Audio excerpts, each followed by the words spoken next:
Wrap up this rain-shortened two-game series. We had plenty of rain this morning and into the afternoon, but it stopped about 45 minutes ago. The grounds crew did its work and now set to play baseball. Your Geico Mets starting lineup, same as it would have been last night, except for a small switch in positioning with Brandon Nimmo and Michael Conforto swapping spots in the outfield. But Nimmo will start his third straight game in the leadoff spot as the Mets look to generate some offense against the Phillies ace Aaron Nola. And what Toyota numbers does Aaron Nola have this year? 4-0 in his last 4 starts, an ERA under 2. He won his last start against the Giants, probably his best game all year when he struck out 12. Defensively behind Nola, you can see Franco Kingery, who was in there, Hernandez and Santana.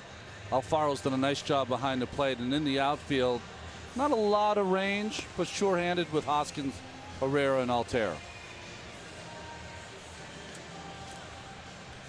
And a happy Mother's Day to all out there. Happy birthday to my mom and my wife. Happy birthday, I mean happy Mother's Day, of course, to my wife and my mom, Makina. I miss you, Mom. Well, we hope you're all enjoying your Mother's Day. Things have been a little soggy around here in Philadelphia, but drying by the moment.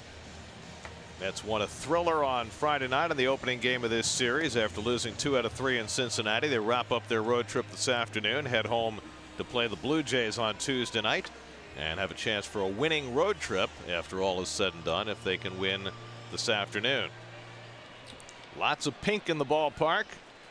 Pink bats, pink hats, pink chest protectors. You know, I was thinking this has become a normal thing for Mother's Day. It started when we started. 2006 is when they started everyone wearing the pink hats and bats, etc. At first there were only a few players using the pink bats. Now it's virtually everybody who has joined the festivities. Brandon Nimmo leads off against Aaron Nola. And about an hour late, the first pitch of the afternoon is in for a call strike, and we're underway. Nimmo 0 for 4 in the series opener on Friday night with a couple of strikeouts. Still has a .426 on base percentage for the season. And the Phillies play a full shift against Nimmo, who you wouldn't suspect would see that kind of treatment. And he takes the sinker low and away, a ball and a strike. If he's going to throw that sinker away and Franco's playing at shortstop, just take the bunt and take the hit. Officially a 59-minute rain delay at the start. First pitch thrown at 2:34. And Nimmo does drop down the bunt, and it'll roll right to the bag. Fair ball off the cushion, and a base hit for Nimmo to lead off the game. That's how you take advantage of a shift. I'm telling you, sometimes these analytic folks, they really just got to drown their head in some water. I mean, it makes no sense. Yes, against Adrian Gonzalez and other people, not the leadoff hitter Nimmo, who's got great speed. He's just giving him a hit. And a guy who's committed to getting on base any way he can. That's the whole function of his presence in the lineup. And so he takes advantage of what's given to him. Bravo, Brandon. Right off the special Mother's Day insignia on the side of the base. Nicely done. Here's Asdrubal Cabrera, 6th in the National League, hitting at .326. Nola has been very vulnerable to the stolen base, and he's been working hard on cutting down on the running game. He's given up 7 steals in 9 tries this year. Aaron Nola, 24 years old, out of LSU, first-round pick by the Phillies in 2014. Had a nice year last year and a great start to this one as Cabrera yanks one foul. 0-1. He's got impeccable control. He pitches down in the strike zone early in the count. Will elevate the ball. That's where he's getting his strikeouts now. And keeps the ball in the ballpark, which is very important here in this Citizens Bank Park. 4 straight wins in his last 4 starts, a 1.91 ERA over that span, so he has been right in the groove. And as Ronnie mentioned, last start against the Giants, a career high 12 strikeouts and no walks in 7 innings. Phillies swept that 4-game series from the Giants here earlier in the week before losing the opening game of the series to the Mets on Friday night.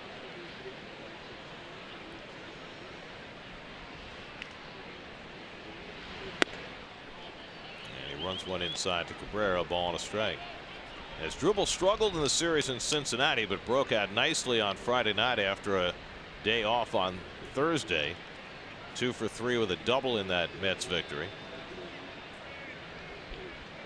He has had very few lulls in his first 7 weeks of the season. And he lines one up the middle for a base hit. Nimmo turns second. He'll stop there as Herrera picks it up quickly. And the Mets have back-to-back base hits to start the afternoon. Well, Nimmo could have pushed it there. They said they were going to run on Herrera when they got a chance, but that ball was hit awfully hard, and good job by Herrera charging it. Nice hitting. We say this every game, it seems, by Cabrera, right on top of that baseball. 46 hits for Cabrera. This is the Mets' 37th game, and now Cespedes will bat with 2 aboard and nobody out. Yoenis, who has 2 home runs and 11 career at-bats against Aaron Nola, a chance to do some early damage. 1 for 4 on Friday night. And playing today despite the wet field with a quad that has been sore for about a week now.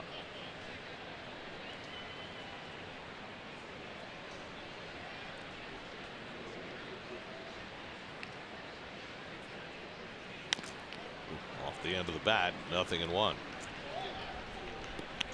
Well, if Aaron Nola was pitching in 1985, we'd have 2 outs and nobody on, but it's 2018. He's got 2 on in trouble. Well, the Mets have had some success against Nola. Lifetime 4 starts against New York. He carries a 5.57 ERA. Pitched okay in his first start against the Mets this year. 5 innings, 2 runs, 4 hits, but he walked 4 in that game. And Cespedes reaching and fouls off the fastball, and it's 0-2. Adrian Gonzalez hitting cleanup for a 2nd straight game, waiting on deck. Jay Bruce still away on paternity leave. Congratulations to Jay and Hannah, proud parents of Maxwell Bruce, born yesterday afternoon. Cool name. Their 2nd child.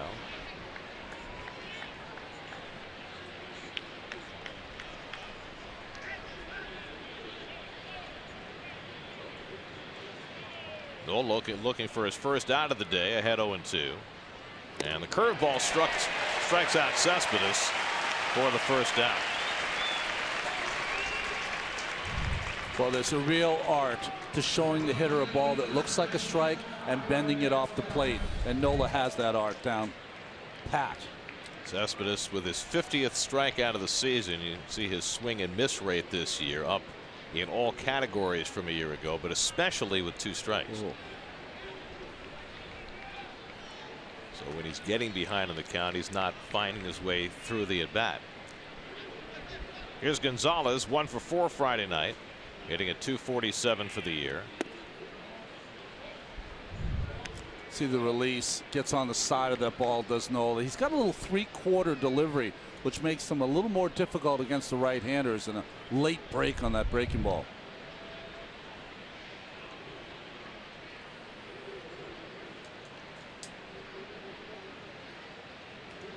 I find it interesting that they played a full shift against each of the first 3 hitters, but they do not quite play the full shift against Adrian Gonzalez. Maybe because of the runners on base. Maybe that's it. I don't know. Trying to keep the runner close at 2nd base, Nimmo. Kingery playing just to the shortstop side of the bag.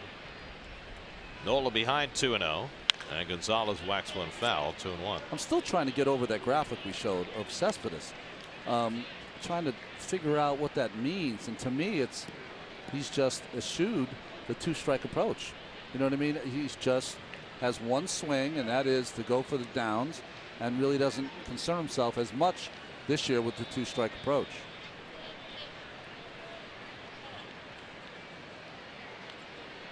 Well, he certainly has been productive overall in RBI situations. That was one where he was not.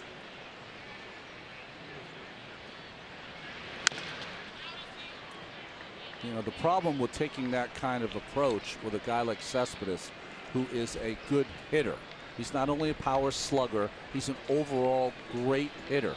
When you take that kind of approach during the season, you risk hitting 225, 230, 240 instead of the 285 plus that he should be hitting. Came into the day hitting 248.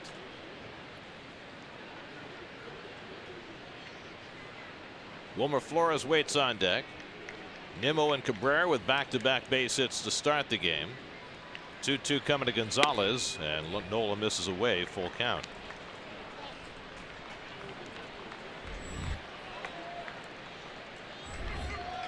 Moore playing third base again today in the absence of Todd Frazier, who's on the DL. So the Mets are missing a couple of key pieces of their offense for this series, with Bruce away on paternity leave and Frazier on the DL. 3-2 with one out, and that's low ball 4, and that'll load him up. So a 3-2 changeup from Nola, and he issues his first walk, and Flores will bat with the bases full. Sometimes even for Nola, who was only drafted in less than 4 years ago and now is their #1 pitcher, it untangles you a little bit when the first guy bunts against the shift. The next ball is a ground ball that could have been an out against the shift. So a chance for Wilmer, making his 3rd straight start at third base, his 15th start overall. Bases loaded, 1 out. And a first pitch curveball drops in for a strike. Wilmer just 6 hits in his last 34 at bats, but had a big hit in the 9th inning Friday night. The headlines went to Conforto and Mesoraco, who hit the back-to-back home runs, but it was Wilmer who got the base hit that set the table. And another curveball from Nola, and he's ahead 0-2. Alfaro just hurt himself on that pitch from Nola. He takes that real low kind of stance, and watch as he catches it. I don't know whether he hurt his leg or something, but he came up limping.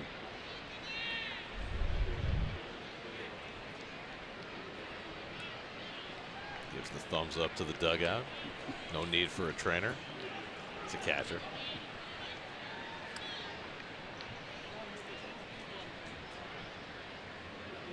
Oh, 0-2 to Flores with Conforto on deck. And Wilmer gets another curveball and fouls this one off. So 3 straight curves from Nola to start the at bat. Well, he will know what the game plan for Nola is against him. Career, Flores only .212 hitter with the bases loaded, but we know he can hit the ball out of the ballpark. A couple grand slams in his career. And not surprising to see Nola double and triple up on his curveball. He's thrown it 29% of the time this year. Nearly a third of his pitches have been curves.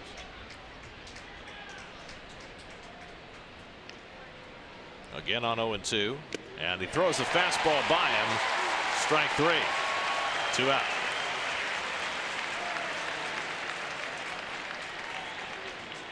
Well, 3 straight curveballs, 3 soft pitches, and then threw one right by Wilmer.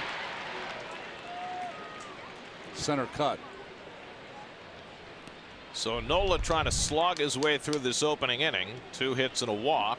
Now he's got 2 outs, and here's Conforto, who had a great day on Friday night. Not just the go-ahead home run in the 9th, but had 4 solid plate appearances, and we'll see if he can keep that going today.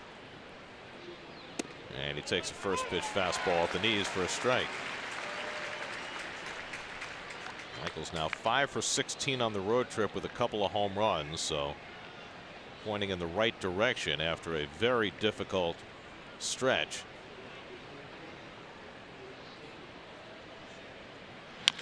And he grounds one weakly down to Santana at first, and Nola finds his way out of first inning trouble. Mets loaded the bases with 1 out, but they failed to score. Jacob deGrom goes to the mound with no score.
Friday night.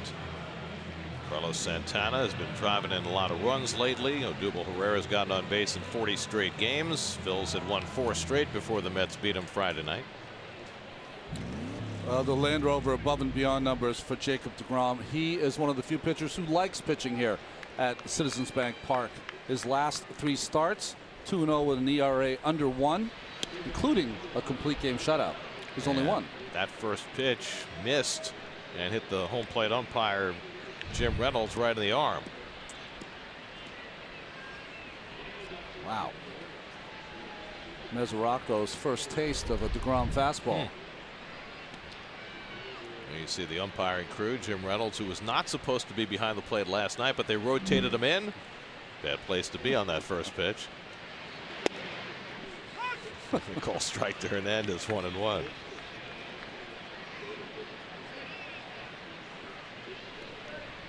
Hernandez looking back to make sure the umpire's okay. If I was Mesoraco, I'd be swinging today when I get up to the plate. Well, there was a time when if the umpire got hit like that, the catcher would make a trip to the mound. Yeah. Now he can't afford to do that. That's right. Because they'll be charged with a trip. Right? That's right. Maybe he can feign like an equipment change or something. 1-2. And that just missed inside. 2-2 to Hernandez. Cesar Hernandez, .382 on base percentage, continues to thrive year after year in that leadoff spot for the Phils. And deGrom misses with a slider, 3-2. Jake coming off a hyperextended elbow that pushed his start back. Spent a week on the disabled list. Hernandez floats one foul. For you folks who are wondering why Syndergaard wouldn't pitch today after last night, the reason given is that he got up and got warm, but he only threw 10 pitches or so. Did all his long tossing, started to warm up in the bullpen, but then broke it down when everybody got word that the game was going to be delayed. And Hernandez draws a leadoff walk. Well, to me, it's a little overthinking, but it's good to have deGrom out there. It's the defense for the Mets. We've already seen Mesoraco. Flores was getting a lot of the playing time at third base. Frazier out, Rosario Cabrera, and Gonzalez. And in the outfield, Gary mentioned the switch. Yesterday, Brandon Nimmo was in center, Conforto in right, Conforto in center today. Do you think in terms of the decision to start deGrom rather than Syndergaard today, any of it was about deGrom and not pushing him back any further after not pitching in 10 days? Yeah, I think that's definitely a part of it. I mean, my first thought was with hyperextended arm, give him as much time as you can. But they wanted to get him out there. And I was thinking about the Nimmo and Conforto change. I wonder if the analytics played a part. Does deGrom, when he give a fly ball, does it go to certain parts of the outfield more than others? I don't know. Aaron Altair hitting second in the order. Well, I would go with the eyeball test. Yeah.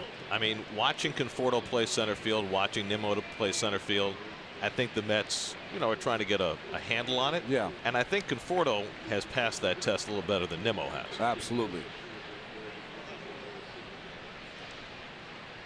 Long hold by deGrom, and Altair takes a slider off the plate. I mean, the classic way of positioning your outfielders includes consideration of arm strength, and Conforto's got the stronger arm, which you usually want to put in right field. But I think everything else being equal, you'd prefer your stronger defender in center. Yeah, Nimmo's a little jittery under the ball.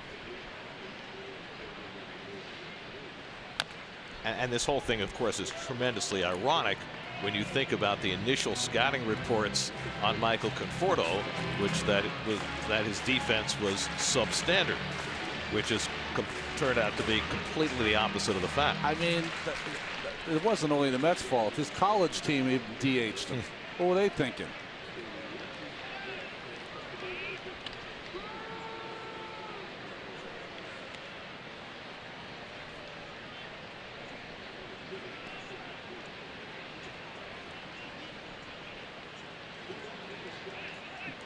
Altair hitting an even 200 on the year. Guy who sees a lot of pitches. Swings at that one and fouls it off, 2-2.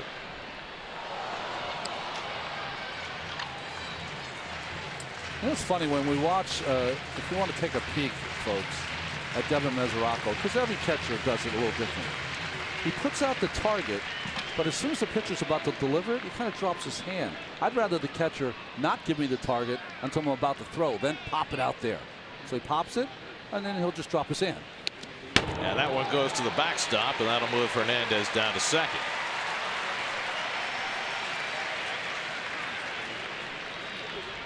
Well, this is very interesting. I don't usually say this, but Jacob deGrom has A+ stuff, and Devin Mesoraco has been catching a lot of pitchers with C+ stuff, and sometimes you're not ready to handle this A+ stuff initially.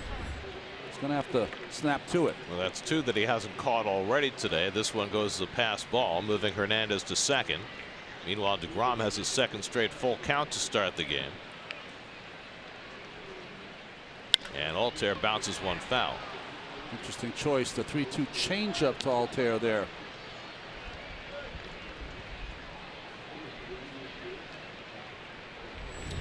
Odubel Herrera, who has been really hard to get out, waits on deck.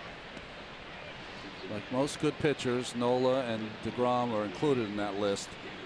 You have to try to get them early. Once they settle in, it's more difficult. We saw that with Arrieta on Friday night. That's had their chance in the top of the inning against Nola. And now deGrom comes back with a fastball that's fouled. And he's having to throw a lot of pitches to the first two hitters of this game. If you notice, Matt's got Altair out most of the night on the changeup. Was his pitch of choice. Nice, Steven. Two good starts in a row. Eighth pitch of the at bat coming to Altair. And that just missed, ball 4, so back-to-back walks. You don't see that very often from deGrom. Just 11 walks in 43 innings starting the day, but 2 walks to start his afternoon. And now to face the red-hot Herrera with 2 on. I would waste a visit to the pitcher right now. I know you only have 6 of them. He hasn't been out there for a while. Just reassure him he's got good stuff. Go after the hitters, be a little more aggressive, especially early in the count. Herrera, who homered against Mats in the first inning on Friday night, on base 40 straight games stretching back to last year, and the last 6 games he's gotten on base 17 times in 26 plate appearances, so he has been raging hot. Bats here with 2 on, and he fouls back a first pitch fastball. As deGrom works more up in the zone, do you think hitters now go up there looking for that pitch as Herrera appeared to? I think they will. If I were Jake, I think it's more important to be down in the zone early. Use that up in the strike zone late, especially when he needs a strikeout. If he becomes just an up pitcher, they'll catch on to that at some point. Or lay off it. Rosario standing right with the base runner, Hernandez at second, leaving that shortstop hole open for Herrera.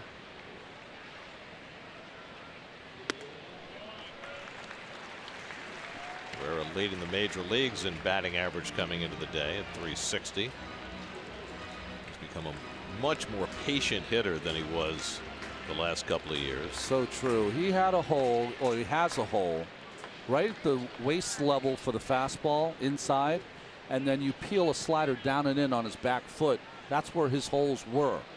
Hard to say he has any holes now when he's batting .360. Good changeup by deGrom, and that gets him ahead 1-2. Nope. Doesn't generally run a lot of full counts, but so far today, 2 for 2. So shaking off the rust, I guess. I mean, how much of an issue is rust when you've missed only 1 start? It's a little bit. You definitely have some rust. You feel like you can throw the ball through the wall. So sometimes you end up throwing early instead of pitching. Rhys Hoskins waits on deck. 1-2 to Herrera. And he fouls back the fastball at 95. Yeah, I don't like the fastball up and away to Herrera with 2 strikes. I like it up and in.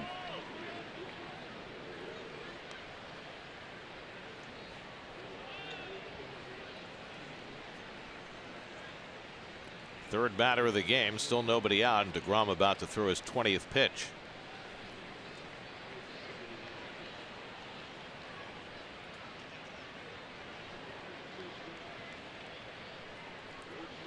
Does that count as spread eagled, that stance? Yeah. That is 9 foul balls already against deGrom from the first 3 hitters. So the swing and miss stuff not there yet.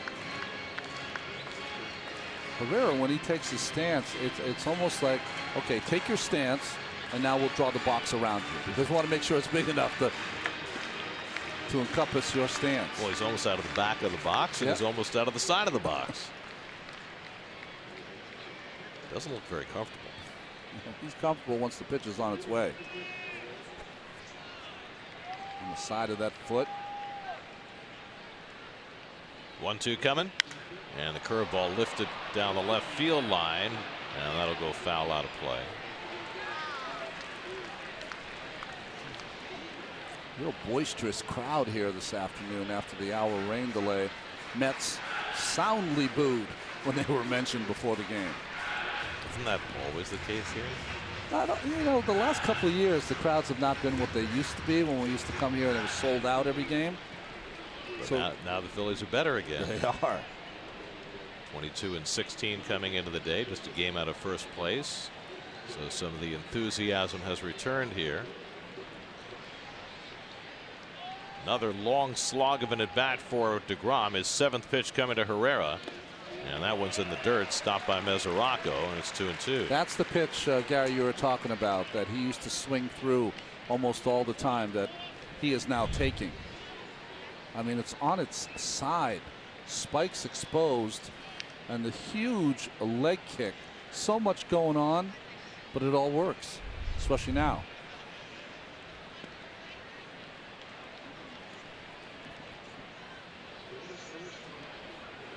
What would convince you to even try that? I don't know.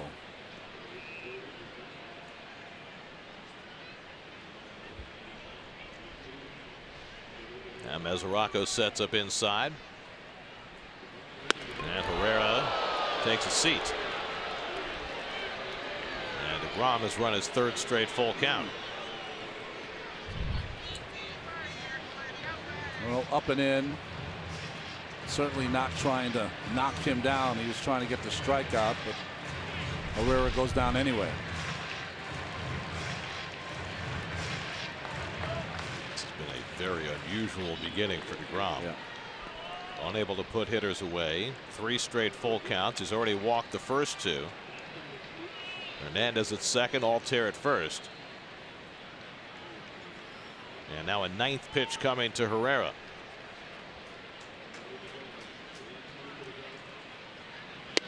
And a 3rd straight walk, complete with bat flip. And the bases are loaded with nobody out. Well, here comes Dave Island.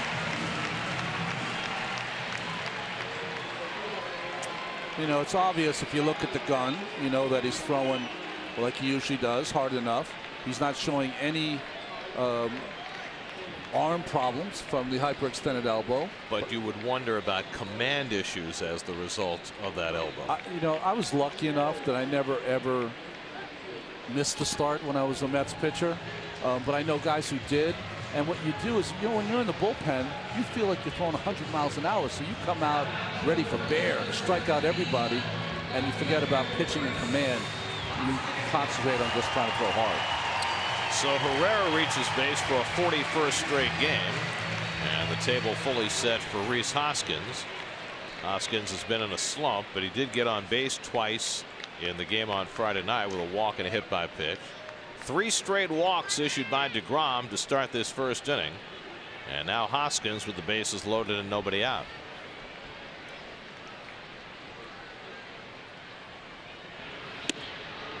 And a fastball in for a strike. Hoskins, even with his recent struggles, still 6th in the National League in on-base percentage because he is 2nd in the league in walks. He's already walked 30 times this year. Behind Harper, I guess, right? Well, Bryce walks, what, twice a day? That's right.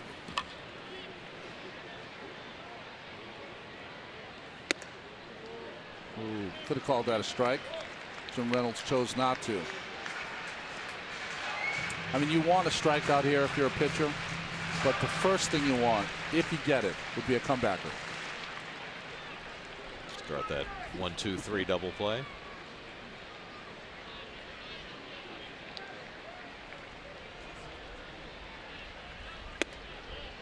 And he runs one to the inside corner for a strike, 1-2. 3 straight balls in, 2 of them for strikes from deGrom. No problem with command here against Hoskins.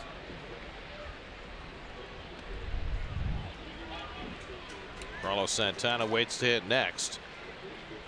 deGrom just trying to get settled in. 1-2 coming. Fouled away, and another foul ball. Is that 11 now? Yeah, and that's on those pitches up. It's a John Maine kind of early game performance for deGrom. Right. Maine used to lead the world in foul ball. Well, he had some good games in a Mets uniform, though, didn't he? Had one of the best ever that second to last day in 07. 14 punch-outs? And a no-hitter into the 8th inning. 1-2 to Hoskins. Just got a piece of that one to foul it back. What was the catcher's name? Continues. What's the catcher's name who got the hit off John Maine that day? Well, the Mets are going to get some early action in the bullpen with deGrom about to throw his 30th first inning pitch, and Robert Gazelman will start to loosen. You know, in the minor leagues, folks, if a pitcher reaches 35 pitches in 1 inning, sometimes they'll remove him because they don't want to have that many pitches in an inning under duress, under stress.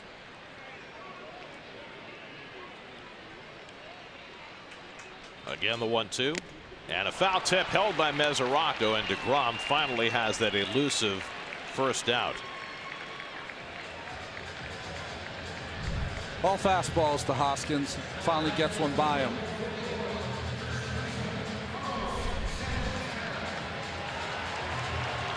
So now Carlos Santana. Santana went 0 for 4 in the opening game of this series, but in the just completed series against the Giants, he drove in 13 runs in the 4 games. And you see what he's done there in his career with the bases loaded. He's got the bases loaded here with 1 out. And goes after the first one and bounces it foul. Still trying to remember the name of that catcher who got that hit for the Marlins. We should know that. It was just a dribbler. It's right on the tip of my tongue, too. Paul something. Darn it. We're losing it, Gary. Got about a 2-year window, I think. I remember stuff that happened in 1964. Me, it's 67. More recent stuff that's becoming more elusive.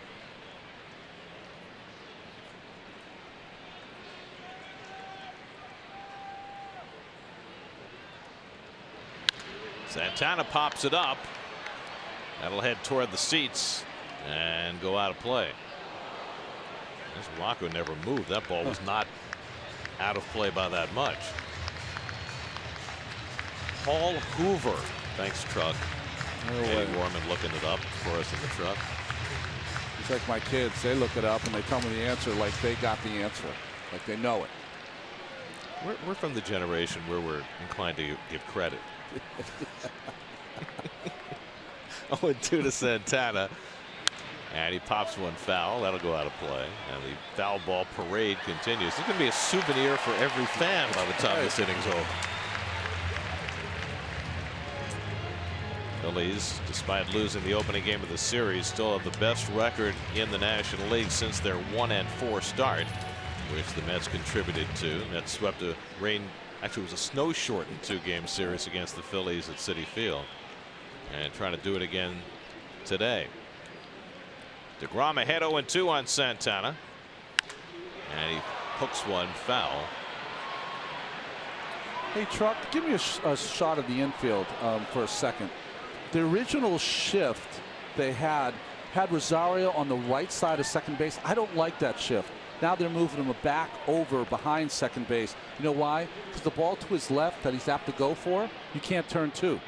I like him on that other side so you can still turn 2 on a ground ball to the right of Cabrera. Thanks, Truck. Again, the 0-2. A tapper. deGrom has a play at the plate. Gets the force there for the second out. Nicely handled by Jake. Knew exactly how much time he had with Hernandez running and got the force for the second out. Well, he had the right pitcher on the mound. Best fielding pitcher. He's going to get a Gold Glove someday, I'm sure. And just good footwork. Back pedal at the same time that he's releasing the ball. And the strike to the plate. I mean, I know, folks, it looks easy. It's not that easy. So after Aaron Nola worked himself out of a bases loaded jam in the top of the first inning, deGrom with a chance to do the same, but he's got to get through Maikel Franco, who has 28 runs batted in to lead the Phillies, 5th in the National League. And a first pitch slider in for a strike. Franco hitting at .281. He has been a more patient hitter as well over the early part of this season as these young Phillies hitters mature. Ball and a strike to Franco. 37 first inning pitches. I wonder what the most ever is in a scoreless first inning. I mean, how many pitches can you throw in an inning and not give up a run? It's a good question. Good breaking ball there, and he had Franco lunging 1-2. And now deGrom right on the edge of finding his way out of it. I mean, this was sharp, late, right on the corner, completely fooling Franco.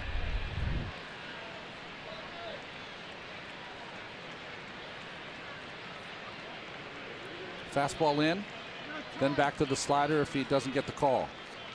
Let's see. It's always so interesting when you've got a catcher catching a pitcher for the first time, trying to figure out what kind of sequence he wants, how to work with him. Wants the high fastball, and Franco able to foul it off. The 17th foul ball in this first inning. 17. So throwing hard, but doesn't have that same kind of life that he had prior to the start.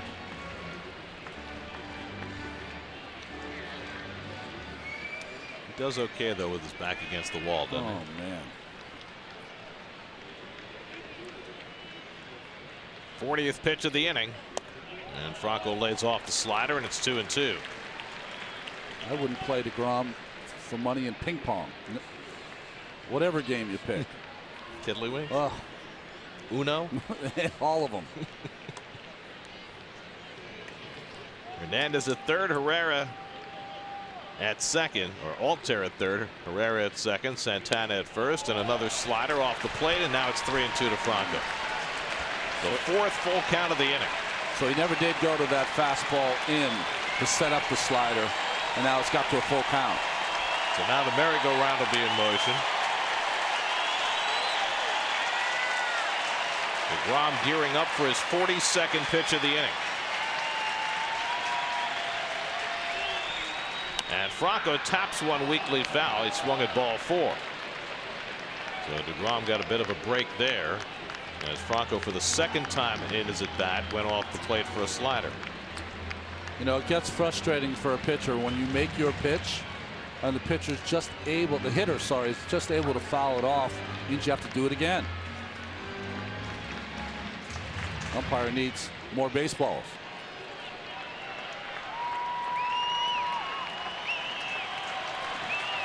Jim Reynolds, a new supply.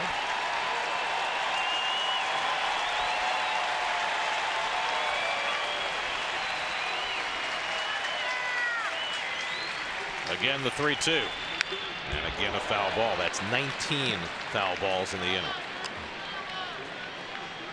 I mean, deGrom's probably had games of 7 innings or more where he hasn't had 19 foul balls.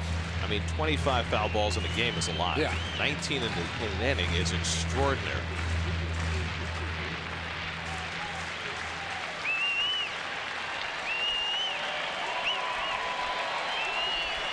Ninth pitch of the at-bat coming to Franco. Dials back another one. This is becoming silly.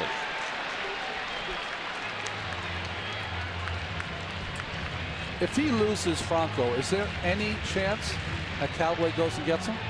I know that Mickey has said when a pitcher throws more than 30 pitches in the first inning, he is due to have a poor outing.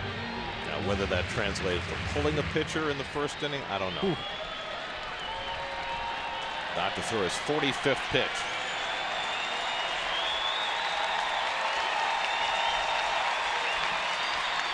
Struck him out. It took him 45 pitches to get there, but Jacob deGrom somehow hangs a 0 in the bottom of the first. 20 foul balls, 3 walks. Phillies had the bases loaded and nobody out, and they do not score. deGrom back against the wall, finds his way clear again. Great frustration for Franco. Somehow no score after 1.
Devin Mesoraco leads off the second inning for New York, coming off a home run in his last at bat on Friday night. The Yanks won foul, and it's 0-2.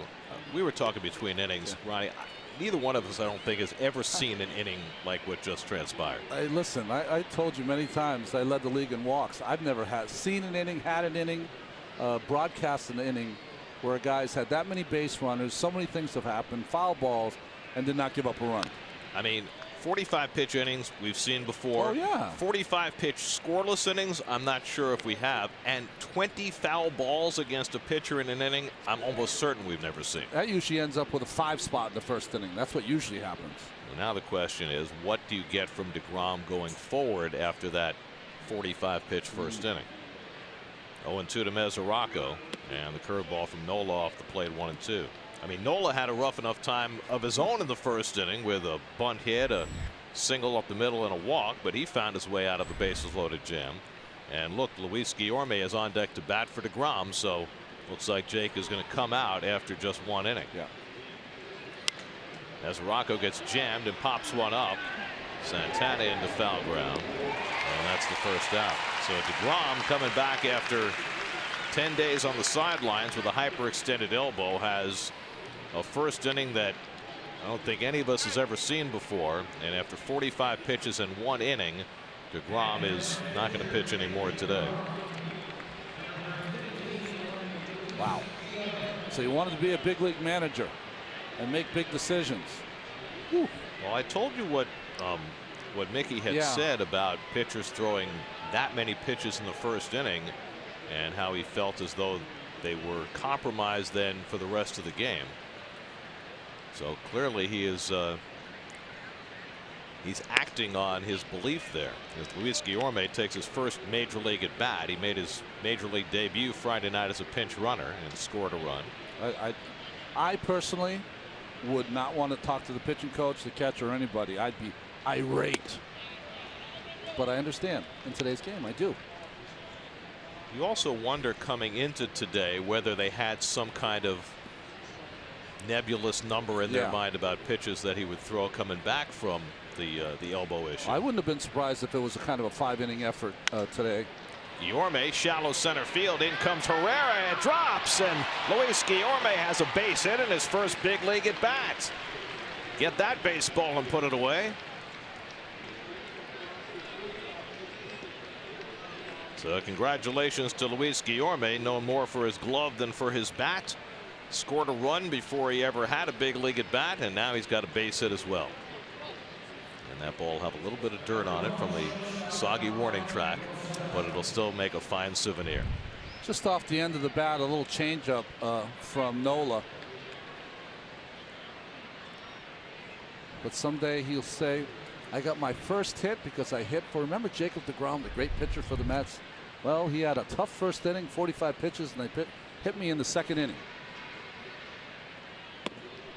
Curveball misses to Ahmed Rosario. Rosario 4 for 11 on the road trip, and you know Guillorme can say he got it off a pretty good pitcher in Aaron Nola. Luis will be forever immortalized no matter what happens in the course of his major league career for the bat that he caught last spring. That's right. It was one of the great fielding plays of all time, and he did it standing in the dugout. It's really the only good thing I've ever seen happen in spring training, to tell you the truth. I mean, it was entertaining watching Guillorme catch the bat. It was maybe even more entertaining watching Brandon Nimmo duck out of the way of the bat that probably would have hit him if Guillorme hadn't caught it. That's right.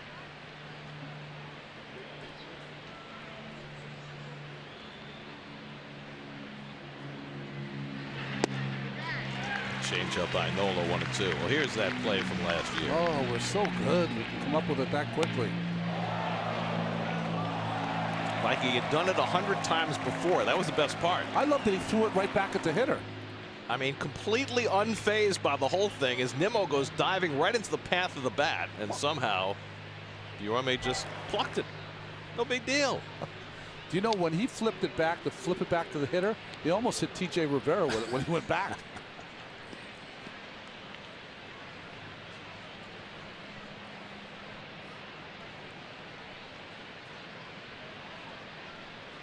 Now he's known also for a 1,000 career batting average. That's right.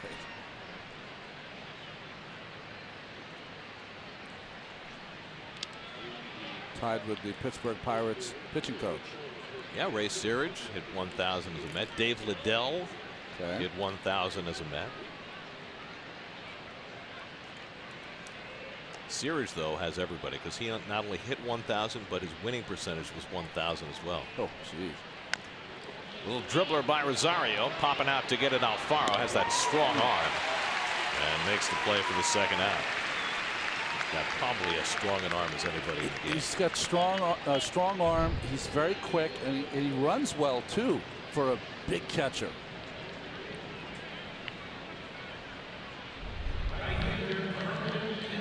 So Guillorme to second with 2 out, and now Brandon Nimmo, who led off the game with a bunt hit right off the third base bag, and this time they will play the third baseman at home. A, because of Nimmo's hit, and B, because there's a runner at second. So that leaves the shortstop hole open as they continue to pull the shift against Nimmo. I mean, correct me if I'm wrong. We've seen, you know, some, but not a great deal of Nimmo. That's right. You know, he's played part-time the last couple of years. Is he that much of a pull hitter on the ground? I mean, from the eye test, I would say no. But they're going to tell you by the numbers test, it is.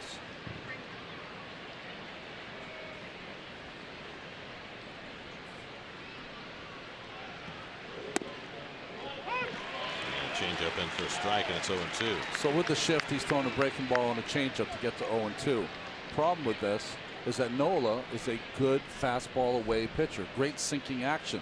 Maybe that takes away one of his pitches when you shift like this.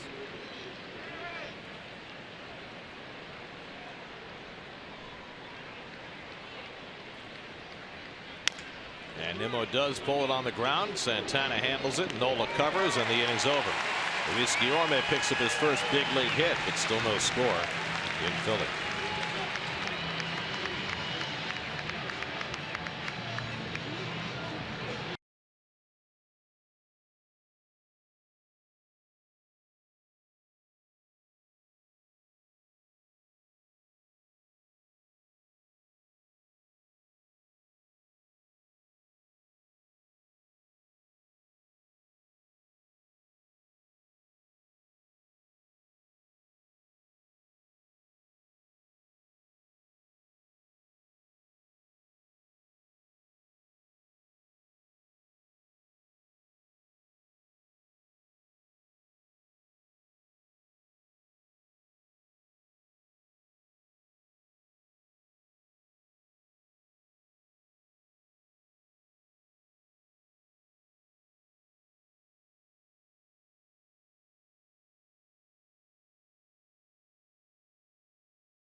In the All-American Girls Baseball League, which keeps the turnstiles clicking in the Loop's 8 Midwest cities: South Bend, Fort Wayne, Peoria, Rockford, Kenosha, Grand Rapids, and Kalamazoo.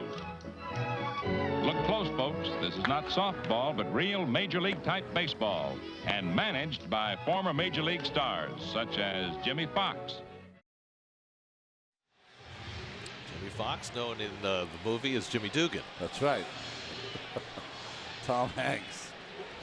Well, we just got confirmation from the Mets clubhouse as Robert Gsellman pitches the second that deGrom came out of the game strictly because of his pitch count, not because of any further injury. So that's good news. Scott Kingery takes a strike, and you know their feeling was that coming off the DL with the rain delay, the 45 pitch inning, that the wise thing to do was to pull deGrom. I have to stay current, so I will, and I think that in today's game that is the right thing to do. Flores handles the ground ball from Kingery and throws him out by a stride, one away. But if you look at, this is how I look at it, okay, as a starting pitcher. He's had one abbreviated start of 4 innings. He had to leave.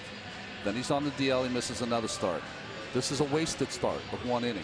So when a year where you only make 30 starts, he's not going to only make 27 because he's missed 3. Your best pitcher. Can I give you the positive? His shutout streak is still intact. It's now at 19 1/3, Okay. and by the time he makes his next start, he will have gone more than a month without giving up a run. That's good. Okay, that's all positive. So there is that.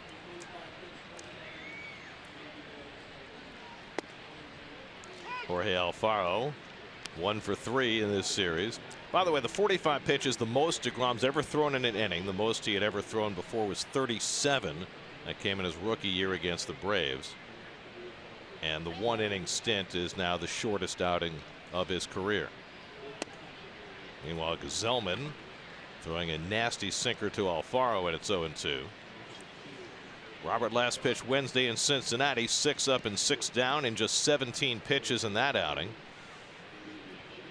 As he continues to shine in multiple inning bullpen stints.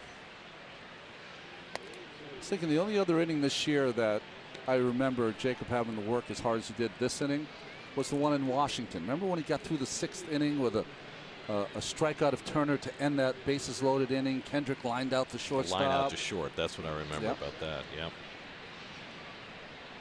Aaron Nola waits on deck. Alfaro bangs one through the hole, and that's a base hit. So Alfaro, 2 strikes, taking it the other way, and he's got the first Phillies hit of this game. James Paxton held the Tigers hitless for 2 innings today. Got to 11. But gave up a hit in the 3rd, and to make matters much worse for the Mariners today, Robbie Cano got hit on the hand by a pitch, broken hand. So he's going to be out for a significant period of time. The Mariners have been playing well too in a very tough division. 6 games over 500. Nola pushing the bunt foul.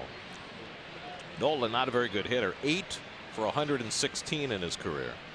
He does though have 3 sacrifice bunts this season.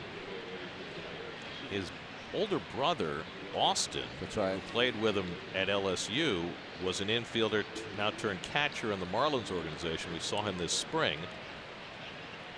You'd think that, you know, you got a position player for a brother, maybe you'd be a little better hitter. Bunts one nicely past Gonzalez, but Gazelman's there to sweep up. 1-4 on the sacrifice, moving Alfaro to second.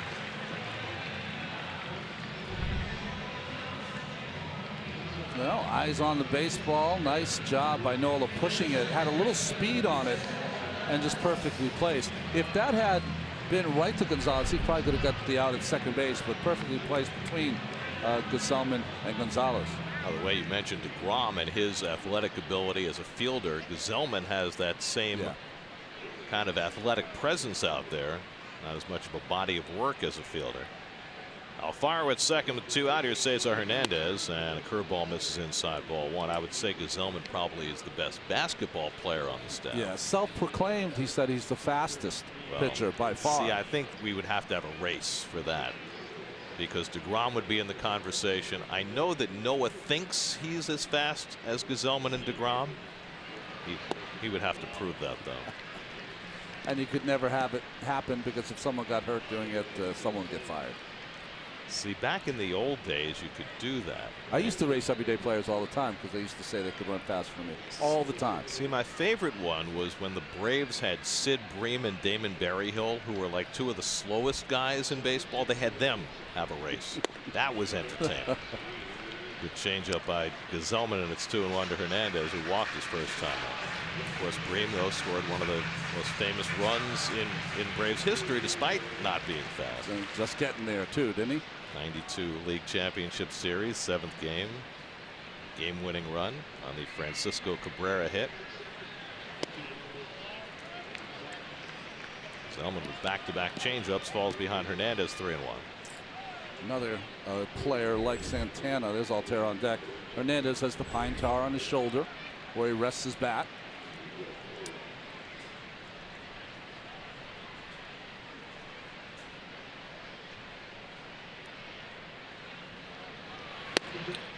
And Hernandez takes a fastball, strike 3-2. Well, he really had no intention of swinging at that pitch. That was unusual. Walked his first time up on a 3-2 pitch.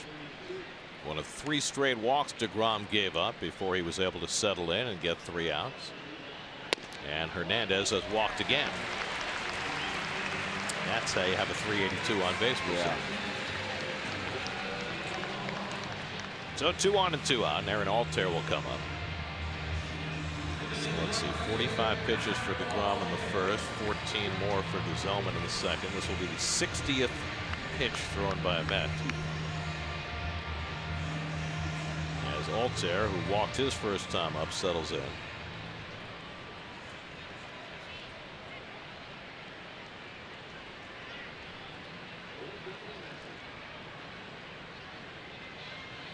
The way I figure it is this: we waited a long time since Friday night to watch some baseball. No game last night, our rain delay today. We're just going to get a little more for our money today.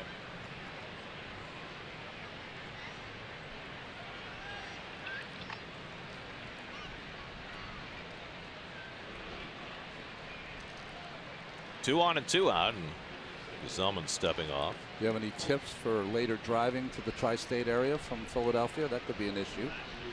I have a secret weapon in that. I always ask Tom McCarthy. Oh, that's He good. lives up in Jersey. Okay. He knows all the shortcuts, so consult him before you go. I'd follow you, but I don't think I can keep up with it. Well, you're driving something a lot larger than what I'm driving. I'll tell you, though, I got it around Philadelphia the other night pretty well, didn't I? Things like a tank. 2-0 to Altair. And swinging on 2-0, he fouls one off his foot.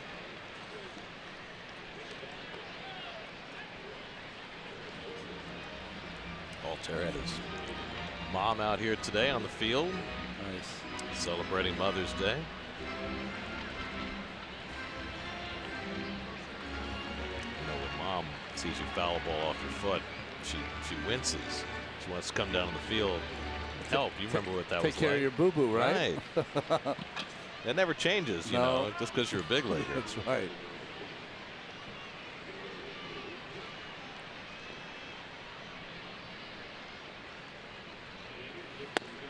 Now that's on the corner. Good pitch by Gazelman. 2-2. Bubblegum matching the hat today for Gazelman.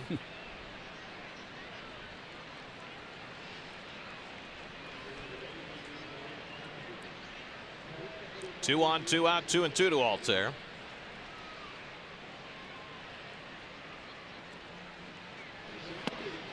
And now ball 3. You've seen our share of full counts today. This is the 11th Phillies hitter. 6 of the 11 have run a full count.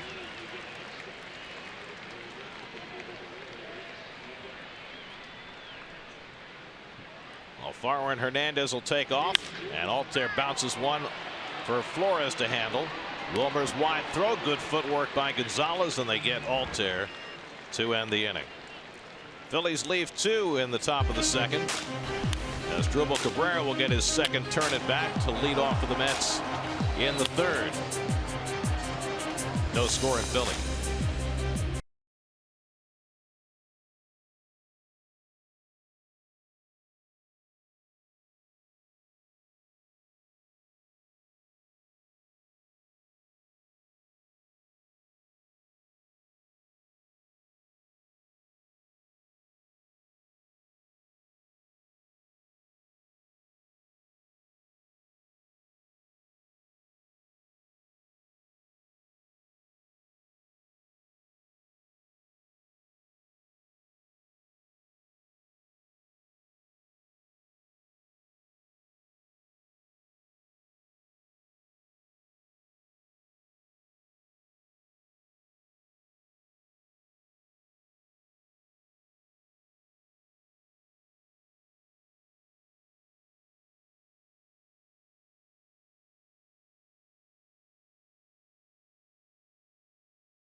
History tour, the Museum of the American Revolution. Like the cannon. Tonight's feature. I wish someone would have filled me in. We would have maybe taken a visit there. Fortunately, we're back 2 more times before this season is over. 1 for me. I don't come you're back going to miss in the August. doubleheader in August. I'm going to miss the doubleheader in Atlanta and the doubleheader here. Mr. Hernandez said he's got it. How about the doubleheader at home? Are you going to be doing that one? Yeah, I'm doing that one. Okay. As Dribble Cabrera leads off the third against Aaron Nola. Cabrera had a base hit up the middle his first time up, 3 for 4 in this series, up to 331 for the year. Cabrera, Cespedes, and Gonzalez against Nola, who staggered through the first inning but survived. And he crowds Cabrera 1-1. Last year, Aaron Nola was 12 and 11, 3.54. Really nice season for the Phillies. He threw 168 innings. He's already thrown 52 and 2/3 coming into today, so 55 innings now. So, you know, he's on a pace for 200+ innings. Grounded on the right side. Hernandez has it. So you wonder, after 168 last year, do they just let him roll through the season? Yeah. Usually you'd like to see jumps of maybe 20 to 25 innings, but if he's healthy all year, he'll be way above that. I think 5 times he's pitched 7 or more innings in his starts. So they're obviously not concerned about that on a start-by-start basis.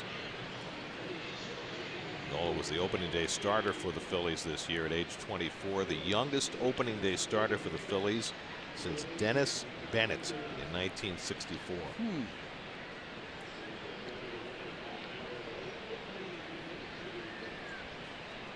Cespedes struck out his first time up. Well, the addition of Jake Arrieta gave them a veteran to work alongside all these younger pitchers, and they've been really good. And the guy that owns the Mets, Lively, not even in the picture now because Eflin has pitched so well. That's ripped and caught and then dropped by Franco. Has time, double clutches. Santana wasn't on the bag, and Cespedes is safe. Kind of a comedy of errors there for the Phillies. Both Franco and apparently Santana thought the play was over. He dropped the ball. Santana didn't get there in time to cover, and now concerned for whether Cespedes is okay after running that ball out. Well, it really wasn't Franco's fault. He made a great play just to get some leather on it, and it just hits him on kind of the wrist of the glove. But when he turned around, Santana wasn't covering. He was just standing still, and that's why he had the double clutch, and Santana never got there. And Cespedes hitting the corner of the bag and walking very slowly back to first base, but appears to be okay. I don't care who you are, when you smell a hit, you turn it up a little bit. Still not running at 100%, but certainly turning it on more than he had intended. Doing a little stretching there. So it is an infield hit for Cespedes. And now Gonzalez at the plate with 1 out and 1 on. I mean, from the perspective of Santana there, you see the ball hit Franco's glove, you kind of freeze, and he's playing way off the line. So how much culpability is there? You still have to cover. You got to be in a spot where you can cover first. And what's I think that Franco has to do also, it's his. Santana's got to get there. You got to throw the ball. Just let it go at the bag, and you're hoping Santana will get there and catch it on the run. Kind of like a pitcher trying to turn a double play. Yeah. Just throw it to the bag and hope your middle infielder gets there. Gonzalez flies one out to right, and Altair comes in a few strides. 2 out. You know, it's interesting when we're taking a look at the pitching for this team. I think the signing of a Jake Arrieta was huge for 3 years. I think this kid, Aaron Nola, is going to be a guy, can be a 12 to 15 game winner, low ERA, make his starts kind of pitcher. And then after that, you've got a lot of good arms. I wouldn't say great arms, a lot of good arms, and Pivetta and Lively and Eichhoff and guys like that. Yeah, Eichhoff hasn't even pitched this year yet. Eflin's come up, made 2 good starts. He was supposed to pitch last night, but they scratched him and let Nola take his turn. Saw Pivetta early this year pitch a really good game against the Mets. Good curveball. Flores struck out his first time up. That was the key at bat in that first inning for the Mets. Gets this one slowly down to Franco. This time no hesitation, and the throw on target, and that retires the side. An infield hit and 1 left. Still no score in Philly.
go with MLB.TV. Your subscription allows you to watch live baseball on your favorite supported devices.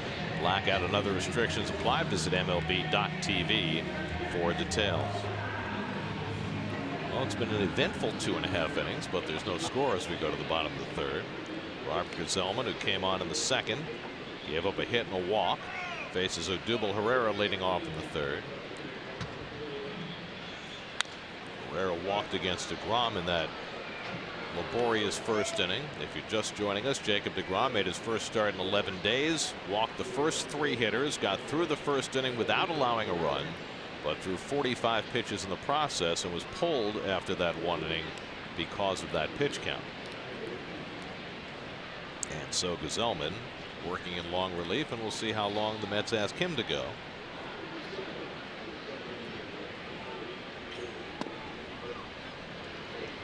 Other than the Corey Oswalt game where he went 4 2/3, the Mets have pretty much capped their long relievers at 3 innings. Yeah. See what Herrera has done. He's may outstrip all those numbers this year. He his 6th home run here on Friday night. It's the 2nd year of his big contract, right? Gets ahead of this one and pulls it foul.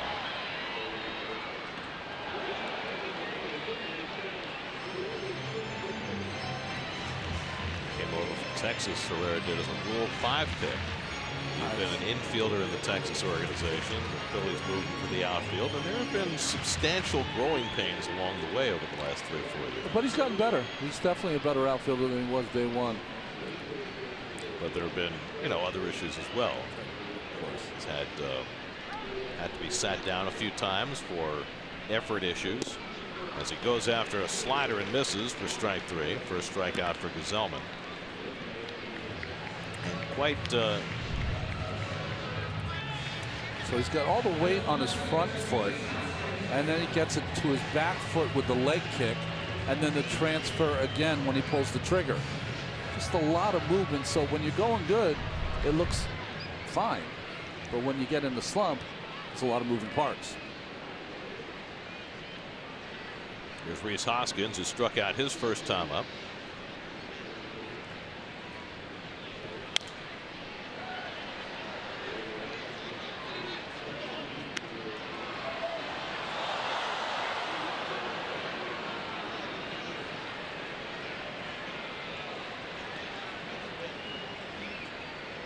Hoskins came up last year and made such a substantial early impact.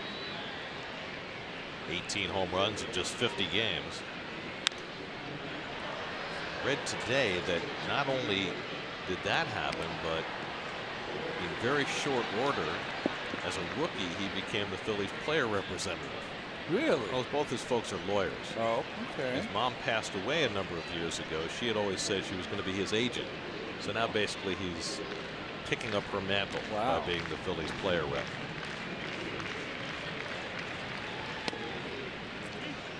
Well, player rep in conditions that they are today, there's not a lot to do. But going forward, I think there's going to be some stuff to do. It looks like there's going to be some animosity between the Players Association and Major League Baseball. I bet you that CBA is going to be a little tougher the next time around. I mean, basically as the player rep, as he drills one down the left field line, and that'll go into the corner for an extra base hit. Hoskins with a 1-out double.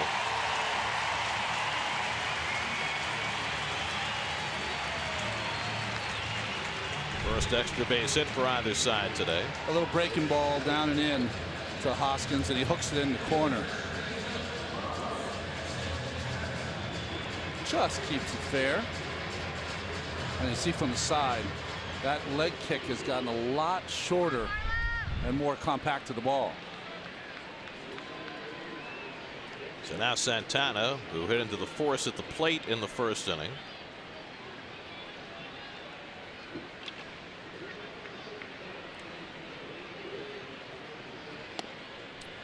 And takes a changeup for ball 1. I was going to say player rep basically is a conduit. That's right. Between the Players Association and the guys in his clubhouse. And if your guys in your clubhouse have something to gripe about, you're the one who brings it to the Players Association.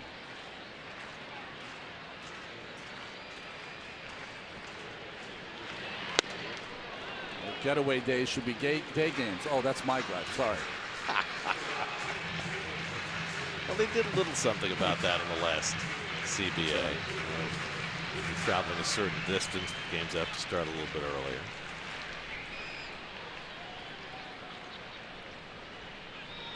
Hoskins at second and 1 out. Gesellman behind 2-0 on Santana. And he lays off a changeup, and it's 3-0. Santana's not going to often go out of the strike zone. He's always been a very good high on base percentage hitter. You'd have to think that they have the book on Santana. Their manager was the pitching coach Cleveland for all those years. That's an interesting point. You know, there's ball 4 and Santana's on with a walk. Second one given up by Gesellman. I wonder whether when you are in that situation and you're Mickey Callaway and you've seen Santana, you've seen the damage he can wreak, does it affect the way you approach him? Are you maybe more careful with him than another manager would be? That's interesting, yeah, because he's seen him at his best in Cleveland, and they were very careful there with the base open. By the way, happy birthday to Mickey, who has a birthday today, 43 today. 43? 43. What? Not a lot of candles. 43. So, had to wait a little bit longer to play baseball today. Had to take his pitcher out after the first inning. Not the birthday he had envisioned, but that's what you roll with. Here's Maikel Franco, who struck out his first time up, and he takes a slider off the plate for ball 1. And right now, Gesellman seems reluctant to throw his fastball. Franco had a 10-pitch at bat before striking out to end that first inning against deGrom.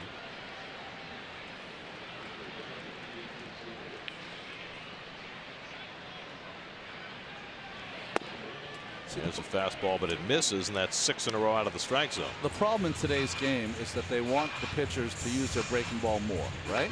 The problem is when you use your breaking ball more, sometimes you lose command of your fastball. So when you need it, you go to it, and sometimes you can't pinpoint it like you're supposed to. Is it strictly because you're not throwing it as much that you lose command? That's grounded to short, could be 2. Rosario to Cabrera and on to first, and that gets Gesellman through the third. 6-4-3 double play keeps the Phillies off the board again. They've already left 6 runners on base. No score after 3.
Fourth inning, no score. Michael Conforto leads off against Aaron Nola. Michael grounded out to end the first inning, and he takes a curveball for a strike. Devin Mesoraco on deck. Then the pitcher's spot for the Mets, and the bullpen is quiet, so it would appear, at least for the moment, as though Gesellman's going to continue on. He's worked 2 innings in relief of deGrom so far. So we speculated about most pitches thrown in a scoreless inning. deGrom threw 45 of them. Elias and Bob Waterman have come through, as they always do, with the correct information. There has been a 49 pitch scoreless inning thrown this season, and it was kind of a memorable one. As Conforto hits one toward the shift, Kingery can't get it, and it's into right center field. And Conforto's got a base hit. They had the shift arrayed, and it didn't work, as Conforto found the hole for his first hit of the day. Well, Kingery can play all over the diamond, and he's playing shortstop for J.P. Crawford, who's hurt. Doesn't have as much range as Crawford. That ball underneath his glove. Well placed by Conforto. So the Mets get the leadoff man on in the 4th, and Mesoraco comes up. Anyway, back on April 22nd, Jaime Barria of the Angels had a 49 pitch scoreless inning against the Giants, and the reason it was memorable was that the inning featured a 21 pitch at bat for Brandon Belt. Wow. Which was the longest in memory. Curveball taken outside by Mesoraco. I remember I started a game in Milwaukee once in 1992, towards the end of the year in September. You remember Pat Listash? He won the Rookie of the Year. His rookie year. 92? I forget how many pitches it was, but it was close to like 15, 16, 17 to lead off the game, and then he got a base hit, which made it worse.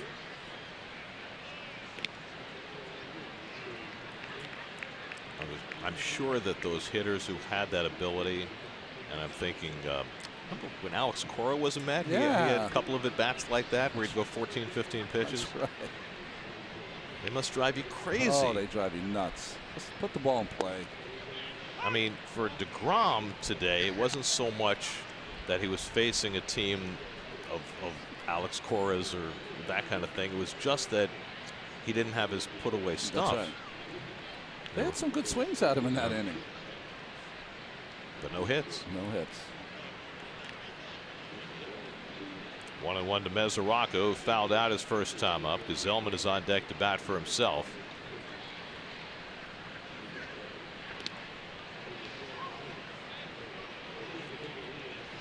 Maybe that's all I'll preview Jake in his next start. Before the game, I'll just say Jake in his last start gave up no hits. Well, I mentioned that his scoreless streak has continued. That's right. 19 in the 3rd. Last time that Jake gave up a run was April 16th against the Nationals. That's lined right at the shortstop, Kingery, and Conforto is doubled up. Michael did not read that ball well. Thought it was going to go over Kingery. It did not. It's a 6-3 double play. I think he read off the bat that it was hit on the nose by Mesoraco, but he got it a little off the end, so it had some topspin on it. Got and found the glove of Kingery, and he makes a double up with Santana covering first.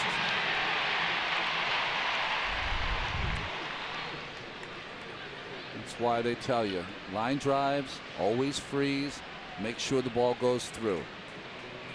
Now Gesellman, as the Mets' ledger of relievers taking at bats continues to expand.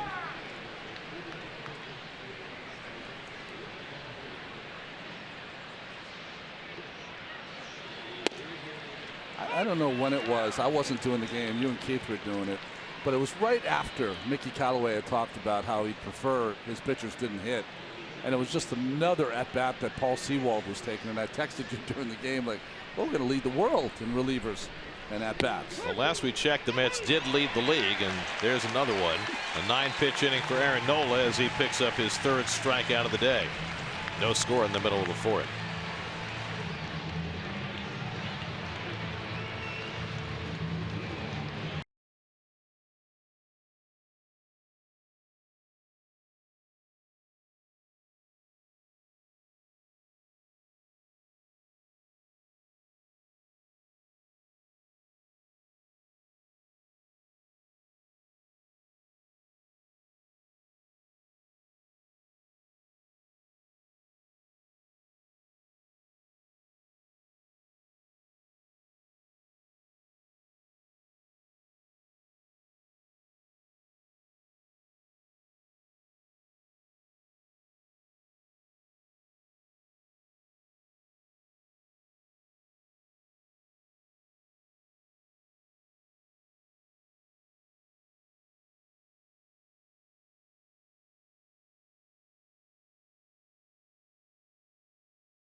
We're going to the bottom of the fourth. The Mets and Phillies on an eventful afternoon on Mother's Day. No score, and we check in with Steve Gelb. Steve? Well, Gary, as we do here every Sunday on the broadcast, it's time for another edition of Ask Gelbs. Today's question comes from Marissa Metz, who wants to know, as a catcher, a new catcher, Devin Mesoraco, just how difficult it can be to form a good relationship and a trusting relationship with his new pitching staff. Now, for him, it's been somewhat easy just because of the work that he puts in behind the scenes. I was speaking with Steven Matz about the start on Friday. He said when he came in, Devin Mesoraco had already watched Matz's previous 3 starts, as well as his last start a season ago against the Phillies, had a full scouting report filled out of what he thought that you would want to do. So Matt said right there, you see a guy put in that type of work and you gain the trust immediately. But Ron, from your perspective, what did it usually take as a pitcher to gain full trust with your catcher? And as much as you would see maybe work behind the scenes, how much did you need to work with the guy during the game as well to fully get that relationship where you wanted it to be? Yeah, good question, Steve. In game, very hard because, you know, everything's on the line. I think it depends on the catcher's experience. If he doesn't have a lot of experience, I would take a young catcher aside if I was a veteran pitcher, and I'd walk him through what I wanted to do during the game. If it's a veteran catcher, usually they have their own style, and you kind of have to work around how they call the game because they're more comfortable doing it that way. I thought it was interesting last night when we left the rain out that Devin Mesoraco had homework. Stuff to think about with Jacob deGrom for today's game. He has had the binder and the iPad in his hand basically from the moment he arrived, as Gazelman gets the breaking ball in for call strike 3 to Kingery, and that's the first out of the inning.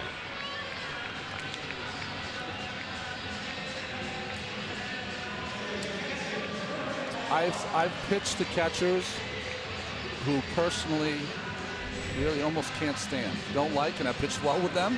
And I've had guys that I've been completely close with, great friendships, and I couldn't throw at all to them. Just, it didn't work. You never know how the relationship's going to work once you're inside the lines. I would imagine that sometimes, and correct me if I'm wrong, a close friendship might stand in the way of a good working relationship. It does, because what happens is it's very difficult for a close friend to tell you the truth or to get on you. Come on, let's kick it in gear, something like that. Well, I found it very interesting on Friday with Mesoraco catching Matz for the first time that he really changed the way he called the game. I mean, Matz threw so many more changeups on Friday than he normally does, and I wonder if that's just what he saw Steven had. That was back past Gazelman and into the center field, and Alfaro has a hit, his second of the day. Whether it's something you saw in the game or whether it was, you know, something that Mesoraco saw on film that made a difference to him. This kid's a keeper, by the way, Alfaro. He's a good player. I think all the games he's had a big imprint. Watching Wheeler and the fastballs he called in for Wheeler on Sunday. Was it Sunday? Wednesday. Wednesday, sorry, in Cincinnati. And then all the changeups. And there's not a lot of shaking off of Mesoraco. There's Nola up to bunt. That's a fair ball. Throw to second. Got him there. On to first. In time for the double play. Beautifully executed. Mesoraco plucking it out of the air and starting the double play to end the inning. They're going to question whether Rosario took his foot off the base at second before he caught the ball. I think. Good play by Mesoraco. Now watch the throw. Does the foot come off before he catches it? Very close. Second base umpire Dan Bellino watching it. What do you think? I mean, when I first saw it, I thought he took his foot off the bag, but no challenge by the Phillies. So it goes as a 2-6-3 double play. Beautifully started by Mesoraco. Rosario with a turn in the middle. Did he keep the toe on the bag? Yes, he did. And that gets Gazelman through the fourth.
son of the longtime Delaware football coach Tubby Raymond, right. and he was the original Philadelphia fanatic, and he set the standard that all the other guys have had to follow. Just a great comic sense. I mean, the costume is fabulous to begin with, right. but the way these guys pull it off, I mean, they are true comedic geniuses.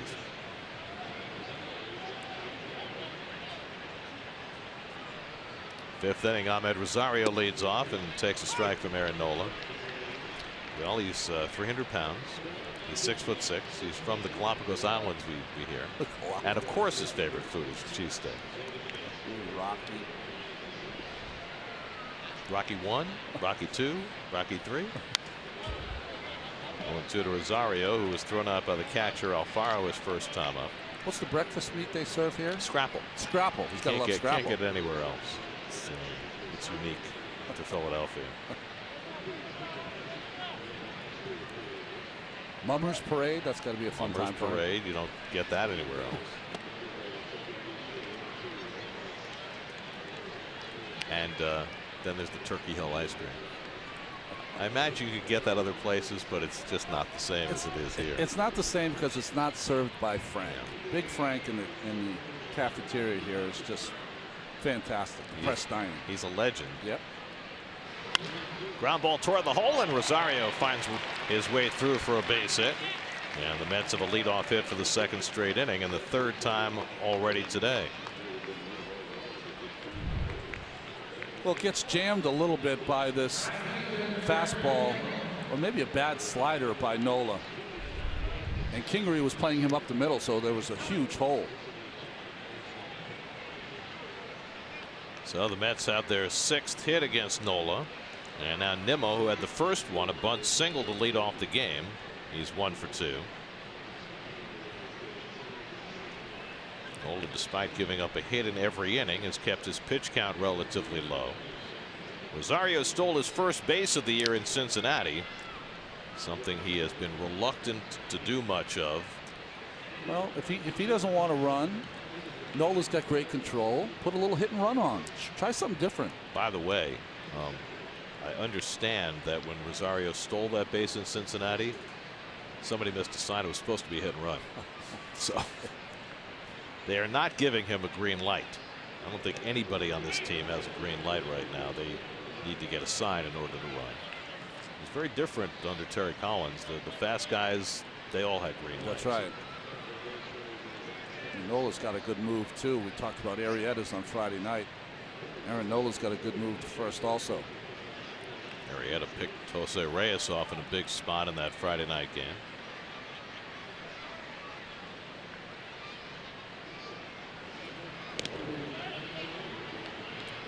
By the way, a little more research on the Jacob deGrom 45-pitch scoreless first inning. Not only did he not allow a run, he didn't allow a hit. And the last time that a pitcher had a no-run, no-hit inning with that many pitches, you got to go back to 2001. Nick Bierbrot of Arizona had a 48-pitch scoreless, hitless inning against the Cubs. So it was pretty extraordinary what deGrom did today. But it's such an epitome of the kind of pitcher he is. Yeah, well, he's just he's nails, man. You know, whatever's happening out there, he limits the damage somehow, some way. But unfortunately, this time it also limited his afternoon. Yeah. The DL visit limited his afternoon. After all those throws to first, a first pitch changeup by Nola that misses the plate.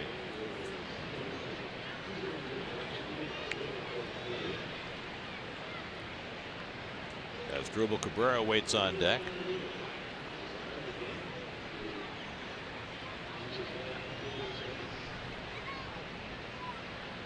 Rosario runs. Alfaro's throw is a good one, and he got it. Well, we talked about Alfaro's strong arm, and he made a very strong throw to get Rosario for the first out. You know what's nice about watching Alfaro throw? There was no rush. He just stood up nice and tall and got on top of that baseball, and that was true all the way to second base. Watch how his footwork, he gets up nice and tall and lets it go. The tag was right in the middle, and I was wondering if his hand got in there, but no. He's out. So Rosario caught for the 3rd time in 4 tries, and that erases the leadoff base runner. 2-0 to Nimmo. And Nola misses inside. 3-0. Nola has walked 1 this afternoon and struck out 3. There's your Spectrum high-speed pitch. deGrom hit 96 in that 1st inning. deGrom hasn't been in the game for an hour.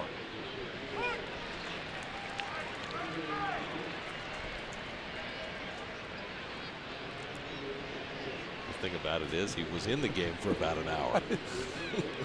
It's true. 3-1 to Nimmo, and there's ball 4, and so Brandon's on for the 2nd time today. 2nd walk given up by Nola. Watch SNY Mets games on the go on any device with live streaming presented by Verizon. Just visit SNY.TV or download the NBC Sports app today for live streaming coverage of every SNY Mets game. So 1 out and 1 on for Cabrera, who's singled in the 1st inning, grounded out in the 3rd.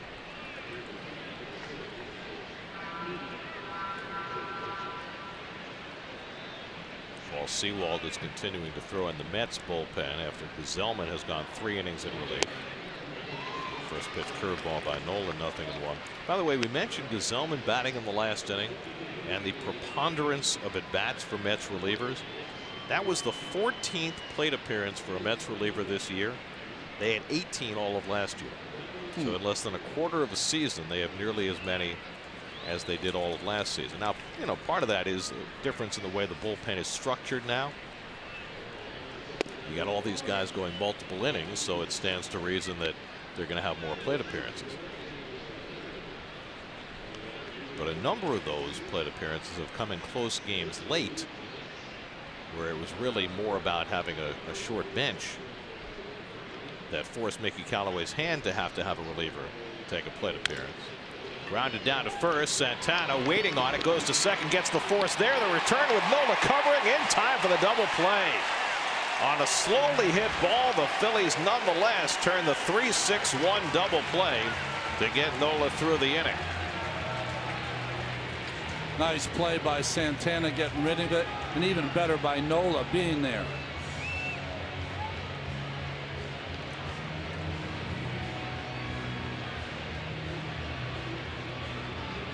Close play. Let's see if the Mets challenge. They do not. And so it stands as a 3-6-1 double play to end the inning.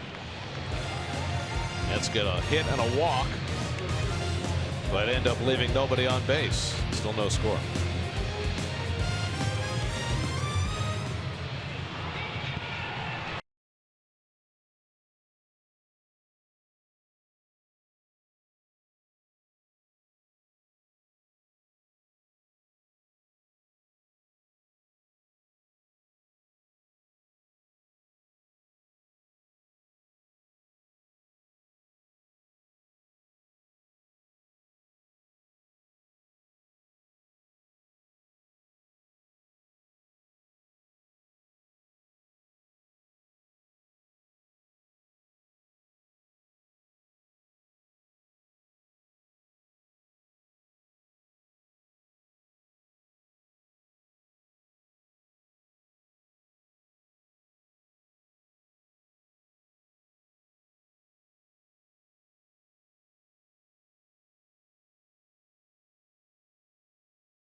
She was my rock. She was, you know, my motivator, and she held the family together. So I definitely owe a lot to my mom.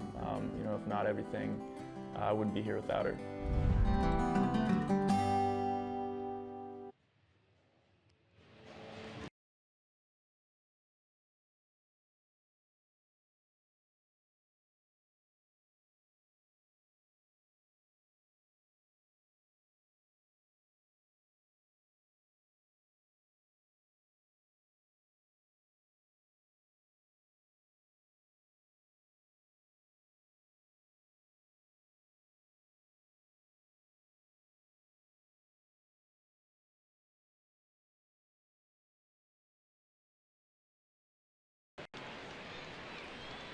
Paul Sewald on in relief for New York as we go to the bottom of the 5th. Top of the batting order. Cesar Hernandez takes a strike. See the numbers there for Sewald. You always have to be careful in a 0-0 game for Hernandez the bunt. Steady skies one to right. And Nimmo waits for it to come down. It's about as high a fly ball to the outfield as you're going to see. 1 out.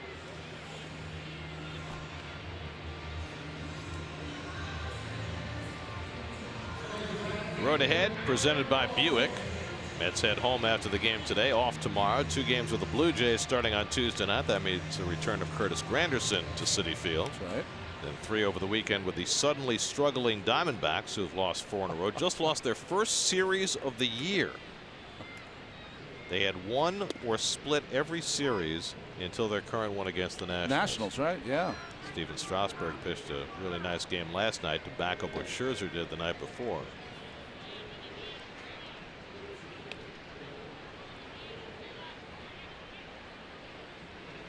Scherzer's having as good a 3-4 year run as you'll ever see. Well, he certainly is the favorite to win a 3rd straight Cy Young off what he's done so far. Sewald gets a slider in for a strike. Paul pitched a scoreless inning on Friday night, the opening game of this series. He continues to be a stalwart out of this Mets bullpen.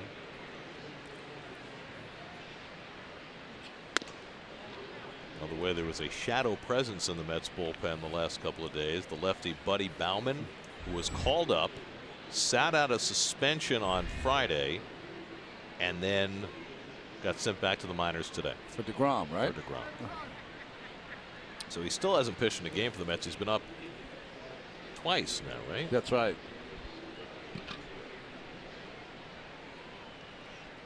2-2 coming, and Altair bounces 1 foul. So deGrom threw 45 pitches in 1 inning. Gesellman threw 42 pitches in 3 innings. Gesellman allowed no runs, 3 hits, 2 walks, 2 strikeouts. And now Sewald picking it up from there. Odubel Herrera waiting on deck. And Altair fouls off the slider. I'll have to ask Paul when I see him. I wanted to ask him. I just didn't see him the other day. It seems to me like he's changing speeds on his breaking pitch. That's something we didn't see last year. Adding and subtracting. Of course, he's also refined his changeup, which has been That's a right. huge thing for him, especially against the lefties. Popped up in foul ground. Gonzalez hoping. Has room. 2 out. So Sewald retires the first 2, and that means the streak will be broken. We've had double plays each of the last 4 half innings. Not this one, with 2 out and nobody on. This has been an action-packed scoreless game, Ron. Yeah, I'm waiting for the axe to drop. Something crazy is going to happen rule-wise or something in this game. Well, we haven't had we've got the right lineups. crazy enough thing rule-wise on this road trip. That's right. Here's Herrera, who's walked and struck out 0 for 1. Well, on Friday night, these teams were 1-0 going to the 9th. Here they're scoreless in the 5th. Generally, when the Mets and Phillies get together in this ballpark, it's a home run festival. Usually, at least over the last half dozen years, from the Mets side. Mets are 41-17 in this ballpark since 2012. That's lined into center field, and Herrera is aboard again. Just can't get him out right now. A 2-out single for Odubel Herrera. Cutting fastball or cutting action by Sewald on that fastball jams Herrera, but he's so strong he just fists that into the outfield.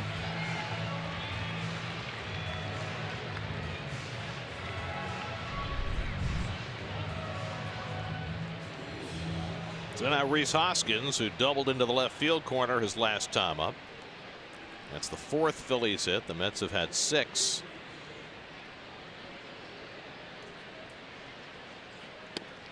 A slider off the plate to Hoskins, 1-0. Well, Jacob deGrom walked the first 3 hitters in his first start off the disabled list. Wound up throwing 45 first-inning pitches, which is why he was pulled after 1. Aaron Nola has been much more efficient in getting through 5 scoreless innings. Sewell gets the slider in for a strike, 1-1.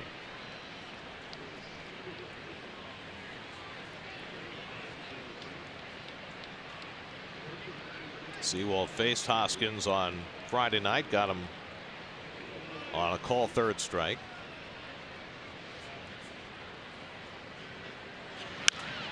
Fouls off the fastball, and it's 1-2. The called 3rd strike was on a fastball painted away by Sewell. Carlos Santana would be next.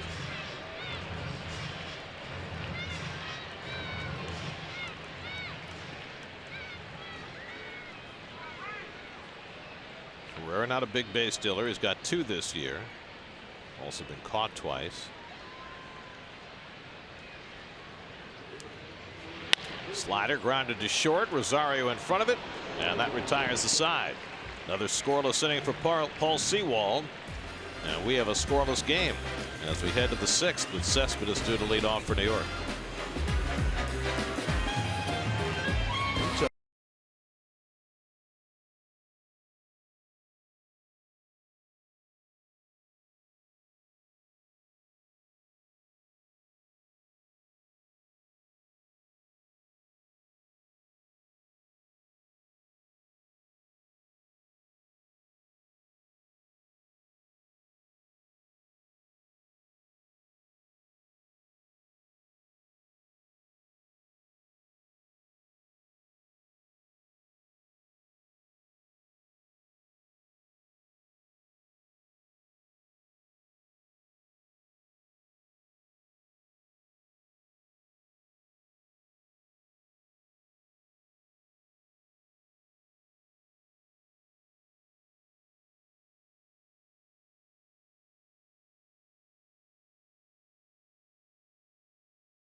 Sixth inning, UNA Cespedes leads off against Aaron Nola. Cespedes had an infield hit his last time up.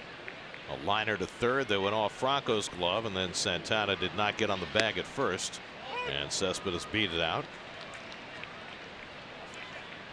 A rare high fastball from Nola at the top of the zone for a strike. Cespedes has one of the 6 Met hits today, and the Phillies have the full shift on against him. Gonzalez and Flores to follow in the 6th. Takes a rip at a changeup and fouls it off, and it's 0-2.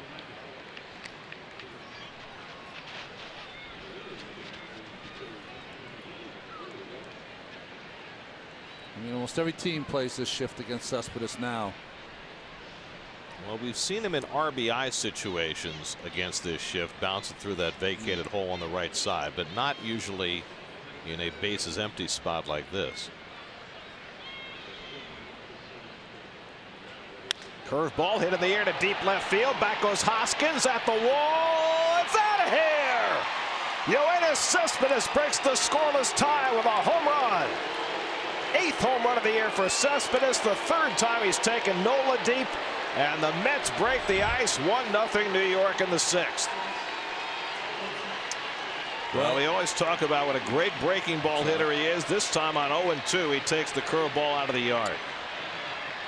And that's only the 3rd home run Nola has allowed this season. So he usually keeps the ball in the ballpark, but he made a mistake, and Cespedes made him pay. See, he's on side of that baseball, and it just hung right on the inner part, and Cespedes didn't miss it.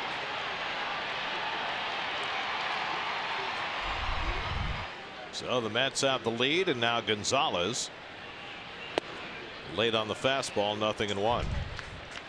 Catcher's set up 0-2. He wants that ball off the plate and down. Never got there. Well, that's why you keep him in the lineup, even if he's only 80%, because he can do that. Well, one thing that Cespedes can do is he can still jog. And when he hits a curveball like that, he's allowed to. As slow as he wants. That's right. Adrian lays off the changeup, and it's 2-1. Well, the Mets waited till the 9th inning to score on Friday night. Conforto and Mesoraco with back-to-back home runs for the Mets, only scoring in that game, and now the Mets get a little earlier power from Cespedes to grab the lead in this game.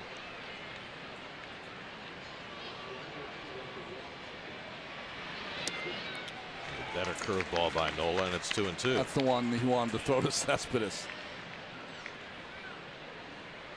Well, the Mets are a home run hitting team that has not been particularly adept early in the season at hitting home runs. Cespedes now with 8 to lead the team, but the Mets have hit just 37, which puts them in the bottom half of the league. Last year the Mets tied for the National League lead in home runs. And you would figure as the season goes along and Conforto and Bruce start getting their home run bats unleashed, that the Mets should be toward the top of the league again. Mesoraco should help, right? Time for the Lowe's whole team together, and there you see it. Cespedes with the 8 home runs to lead the way.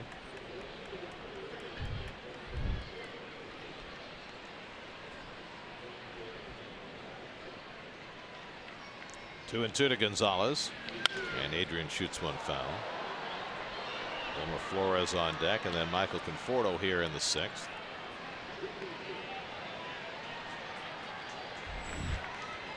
Well, the Mets, if they were ever going to lose a starter after 1 inning, were perfectly positioned to do that today. Yeah. Rain out last night, off day tomorrow. Another off day coming up on Thursday. So they got 3 innings out of Gazelman. They've gotten 1 so far out of Seawall. Looks like he'll be asked for at least 1 more. And you've got everybody else available in that pen as well. 8th pitch of the at bat coming from Nola to Gonzalez. And Adrian strokes one into right field for a base hit. There's a really good turn at bat for Adrian Gonzalez. Got a 3-2 changeup and whacks a base hit to right. Well, when Gonzalez was at his best, these are the kind of strokes that he would put on the baseball. Always notoriously great changeup hitter, and that's what he got from Nola and ripped it into right field. So 2 straight hits to start the inning. No hint of action in the Phillies bullpen, with Nola at only 78 pitches. Wilmer Flores has struck out and grounded out so far today, 0 for 2. Wilmer starting his 3rd straight game at third base, subbing for the injured Todd Frazier. And he takes a fastball for a strike. Feels as though over the course of Wilmer's career, when he has played less, he's been more productive. When he plays for longer stretches, he seems to become less productive.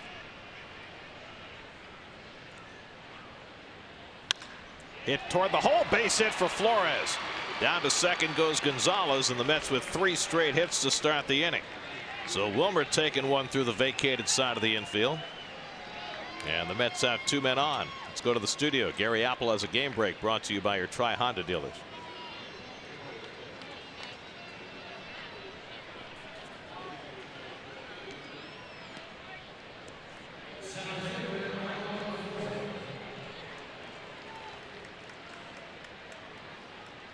All right, right, Gary? 6 innings, 1 hit for Newcomb today. He continues to pitch really well. Braves at first place in the National League East. The Mets were 3 behind when the day began. Gonzalez at second, Flores at first after the Cespedes home run. The Mets now have 9 hits on the afternoon. And here's Conforto, who had one of them. A base hit to right center his last time up. And he takes the fastball low and away for ball 1. Between them in this series, the Mets and Phillies are 0 for 19 with runners in scoring position. Phillies are 0 for 12. The Mets are 0 for 7. All the runs in this series have scored on home runs. And the curveball at the feet of Conforto, and it's 2-0. And I'm a little surprised the Phillies don't have any stirrings in their bullpen. Well, A.J. Ramos up in the Mets pen. Yeah, I'm surprised too. I think part of it is because he's been so good, Nola, going deep into games. But he's having a little trouble third time through this Mets lineup. Mesoraco on deck, then the pitcher's spot. That's why Ramos is up in the bullpen, and now Tommy Hunter's going to get to work. Conforto goes after a 2-0 changeup.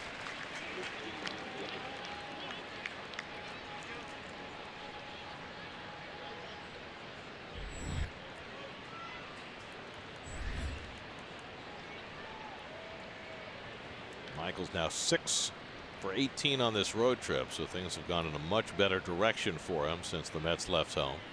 Starting with that first inning home run in Cincinnati, and he goes after another changeup, and it's 2-2. Shake of the head by Conforto. Thought he was going to get a fastball on the 2-0 and 2-1 count, and Nola countered with the changeup. I mean, you don't think of Nola's changeup as being as effective as his curveball, but it's been pretty good today. It has.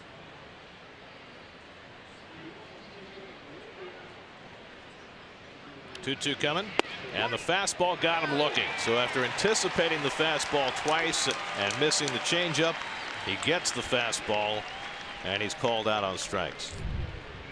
Well, that was game, set, match. If Nola and Conforto battle right there, Nola won.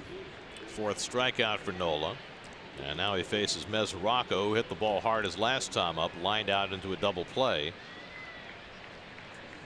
Gonzalez and Flores with back-to-back hits. They're aboard with 1 out. And a fastball. This is low, ball 1. Now, for the moment, Paul Sewald is out on deck, but you have to figure that unless Mesoraco hits a 3-run homer here, that Mets are going to send up a pinch hitter.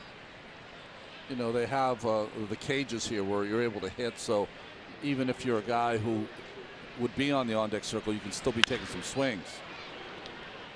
1-1 to Mesoraco. Well, they've got plenty of left-handed pinch hitting. Dom Smith, Jose Reyes, Jose Lobaton, all available from the left side.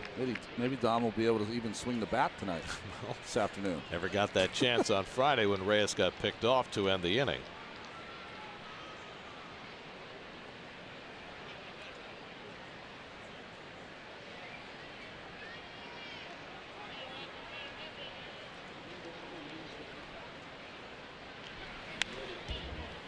Mesoraco might have set a record on Friday night for having the fewest people in his own dugout actually see him make contact on his first home run for his new team. Right? Because Conforto had just hit the home run. They were in full celebration, and it wasn't until the crack of the bat that everybody in the dugout turned their head to see that Mesoraco had gone deep as well.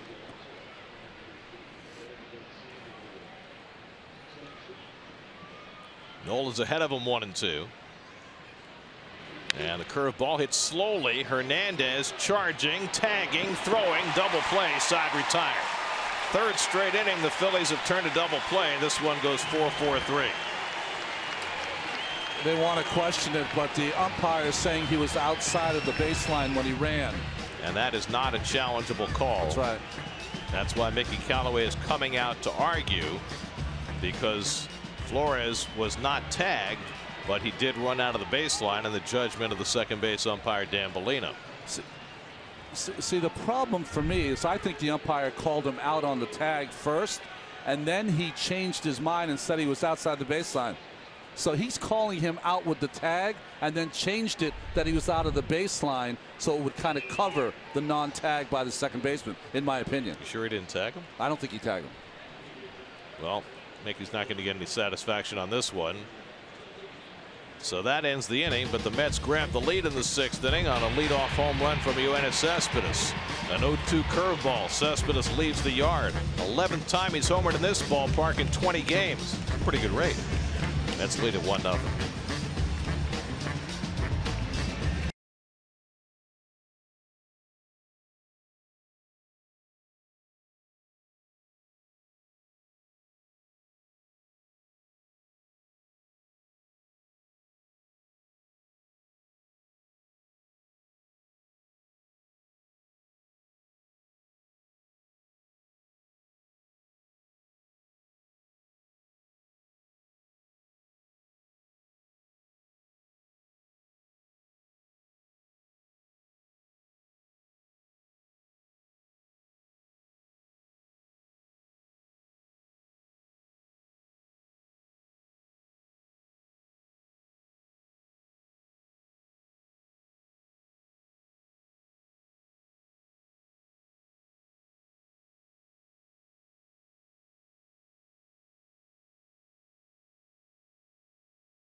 Mets with the lead for the first time. Paul Sewald will try to make it stand up in the bottom of the 6th.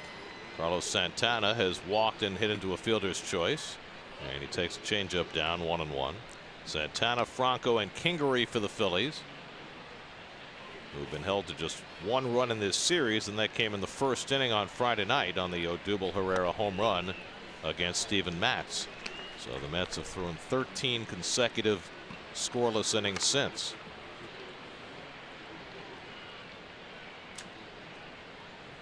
Sewald behind 3-1, and Santana takes a slider for a strike. 3-2. Is there such a thing as a fastball count anymore, Ronnie? No, there isn't. There isn't. Guys, if you're going to be effective in today's game, you've got to be able to throw a breaking ball behind in the count.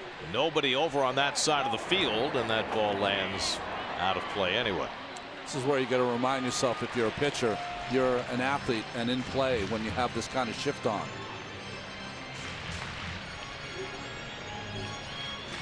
It's probably negligible in the grand scheme of things, the number of pop-ups that don't get caught because of shifts, but it sure looks bad when it happens. It does, right?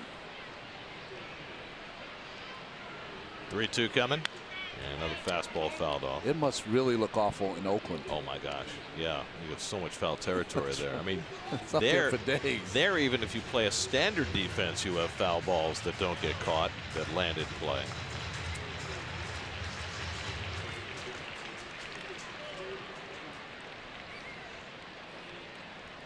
Eighth pitch of the at bat coming to Santana.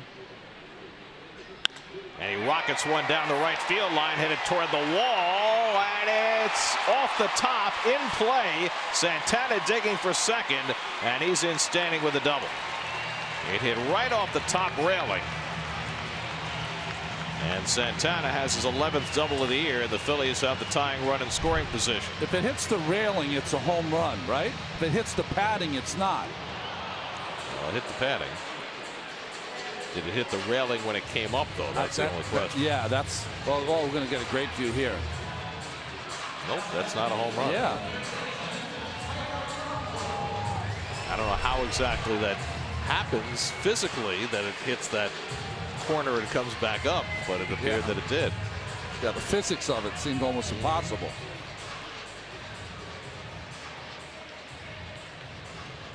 So Sewald barely survives that. And now he'll face Maikel Franco with the tying run in scoring position.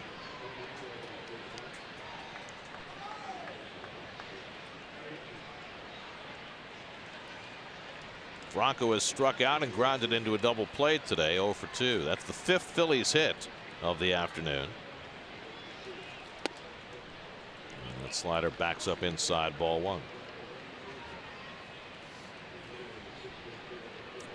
Well, to really prove if he's changed himself in his approach, Franco, usually when you watch him up there, he's swinging from his heels to hit a home run. This is a big runner to try to move over. A good situational hitting time for Franco. No effort there to do anything but hit the ball out of the ballpark, chasing a slider. I wonder if it changes at all. I mean, Franco for most of his career has been a cleanup hitter, run producer. Now he's hitting further down in the order. Yeah. I think there's kind of just one way for him to in his approach. And he takes a strike, and now it's 1-2. Ray Blevins on call in the Mets bullpen alongside A.J. Ramos.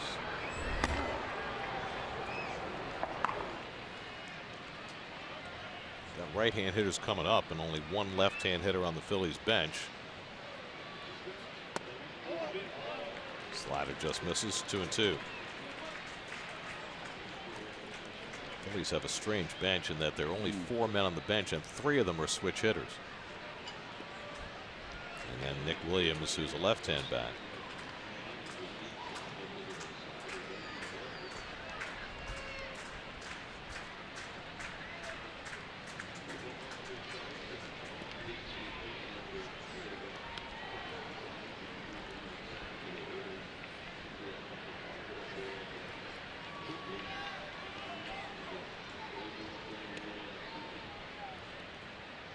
Two coming. Reaches for the slider, pokes it out to left. Cespedes in, makes the shoestring catch.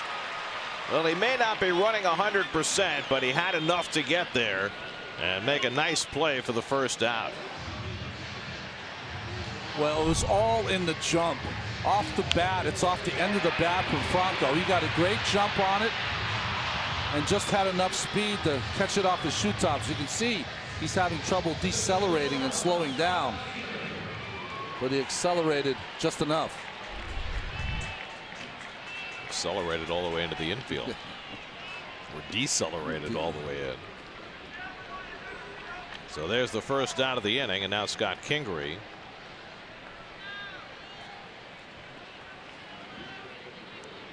Kingery is grounded out and struck out today. Santana still at second with 1 out. By the way, good base running by Santana to not get doubled up there, which he easily could have on that kind of play with all of Cespedes' momentum coming towards second base. The interesting part about that play, if Cespedes short hops it and doesn't catch it, I don't think that he advances Santana. I don't think he can. Yeah. Because he was heading back to the bag, and it would have been such a short throw to third if he fields it cleanly on a hop. But it was the only play to make for Santana. 2-0 to Kingery. I mean, when he sees it off the bat, he thinks it might drop in, but then he has to realize that he can't get doubled up. He's in scoring position. The worst thing that can happen, he's still in scoring position.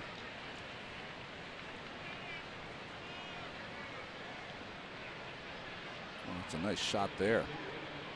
Almost like you're up at bat. Sewald behind on Kingery, and he misses outside. Now it's 3-0 with Jorge Alfaro waiting on deck. Alfaro already has a couple of hits today. Phillies are 0 for 13 in this series with runners in scoring position.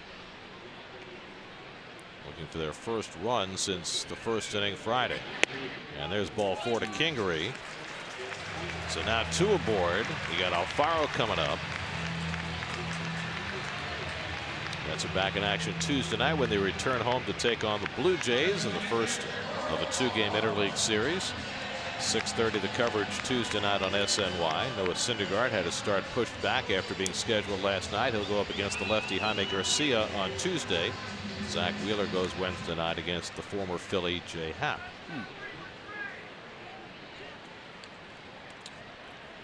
Toronto can hit home runs, but their starting pitching has been less than stellar. Yeah, and that was supposed to be one of their strengths.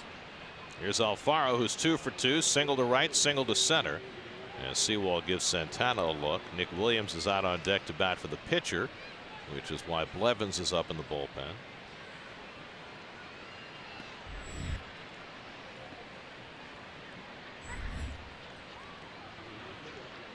Blue Jays put Marcus Stroman on the disabled list this weekend with a shoulder issue. Marco Estrada's been getting hit around. Aaron Sanchez been hitting around. Lifted down the right side, and that'll go out of play. Garcia has provided very little solace to them. Jaime Garcia has moved around a lot after leaving St. Louis, hasn't he? And to add to that, now that they've got shortstop issues too, because Tulowitzki's been out all year. Aledmys Diaz just went on the DL. They tried the younger Gurriel brother, Lourdes. He just went back to the minors. Today they called up Richard Urena to play shortstop. No relation. They picked up Gio Urshela from the Indians. He played shortstop yesterday. So they've got some issues there. I wonder what the Mets have planned for Curtis Granderson coming back.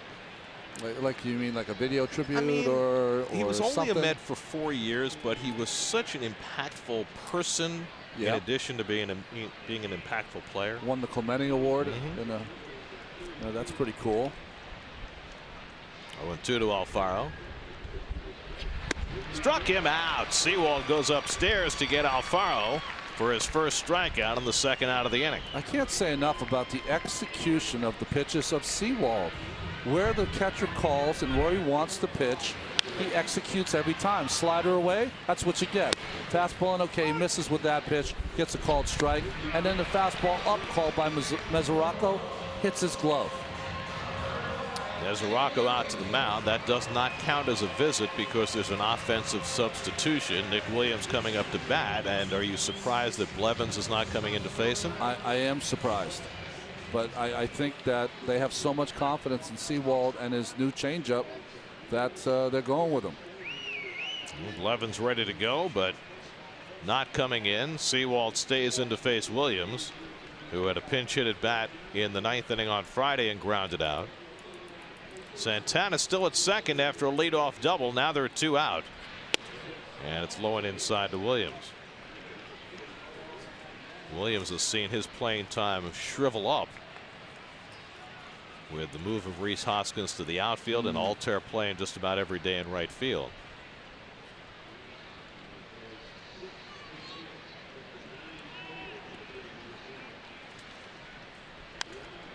And he fouls off the off-speed pitch, 1-1.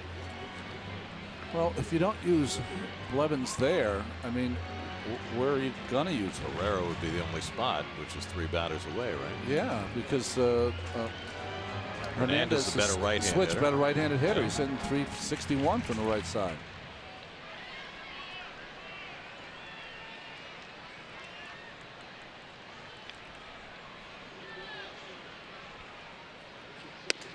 Well, it may well come down, Ronnie, to the fact that Blevins has been less trustworthy this year than he has been in past years, and Sewald's been so good against the lefties. Well, that's part of new eyeballs on you, right? I mean, we know that Jerry Blevins is a good situational lefty. Callaway hasn't seen it yet. Williams strokes one deep to right. Forget it. That is way out of here. Nick Williams launches a 3-run homer, and the Phillies take the lead.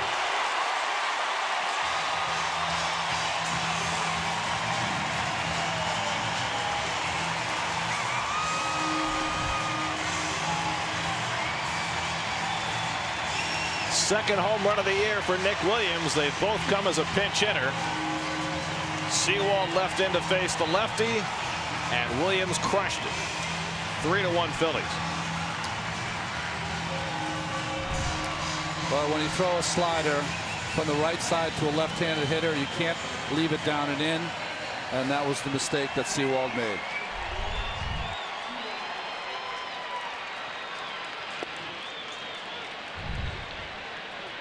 This was very similar to the trajectory and of the Conforto home run on Friday night.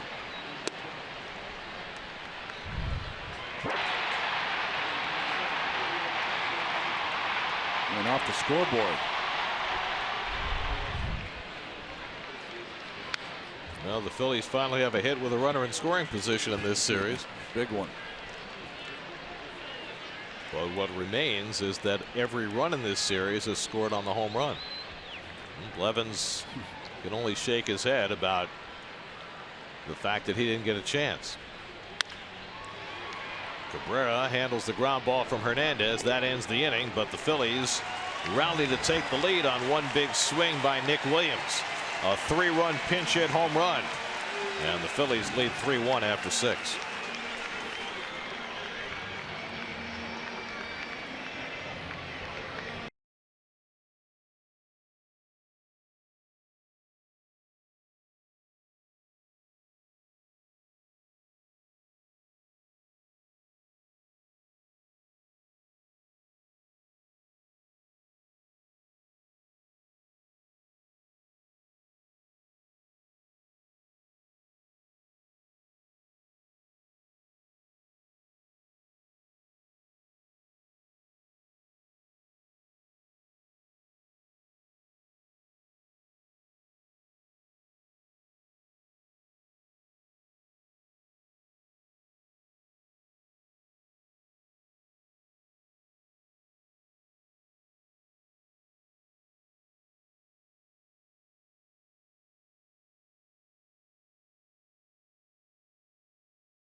Just a slider down and in, hung in the middle of the plate, and just a rocket shot from Williams.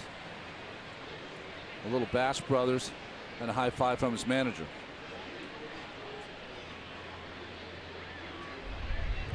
Tommy Hunter comes out of the Phillies bullpen for the second time in the series. Well, Hunter is a guy that started his career as a starting pitcher, but really has found a home in the last few seasons in the bullpen.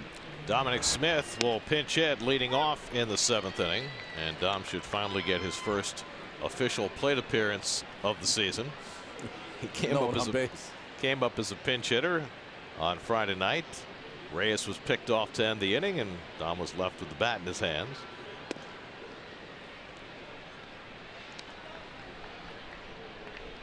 Dom Smith, still just 22 years old, 49 big league games last year, hit a .198.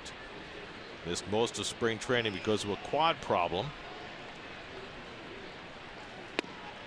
Late on the fastball from Hunter, and it's 1-2.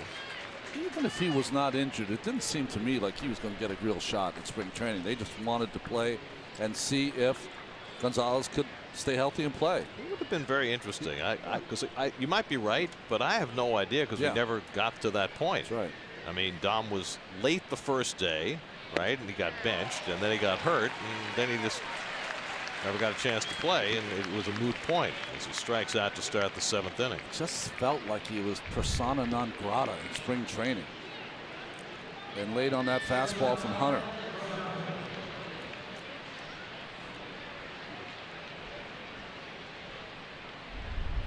So 1 out and nobody on, and now Rosario. who had a base hit to left field his last time up, then got caught stealing. 1 for 2 on the day. There's a cheap pitch cast on the home run. Just on that lower inner corner that left-handers love.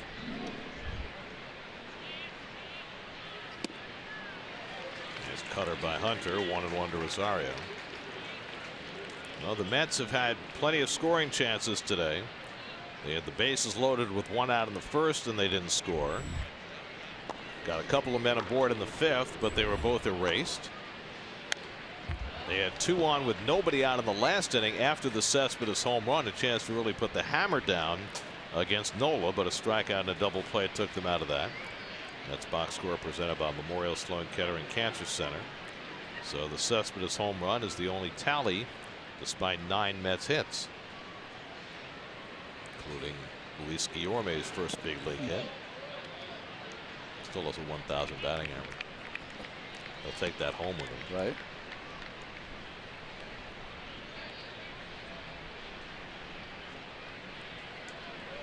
Remember when Rosario was caught stealing? We talked about Alfaro and his arm. Statcast got his throw at 91.3 miles per hour. Wow. Which is the hardest caught stealing throw on record since Statcast began. Really? 3 years ago. So that just kind of proves the point. Thank God we did our research on his arm. Well, you didn't have to. You could just watch. That's right.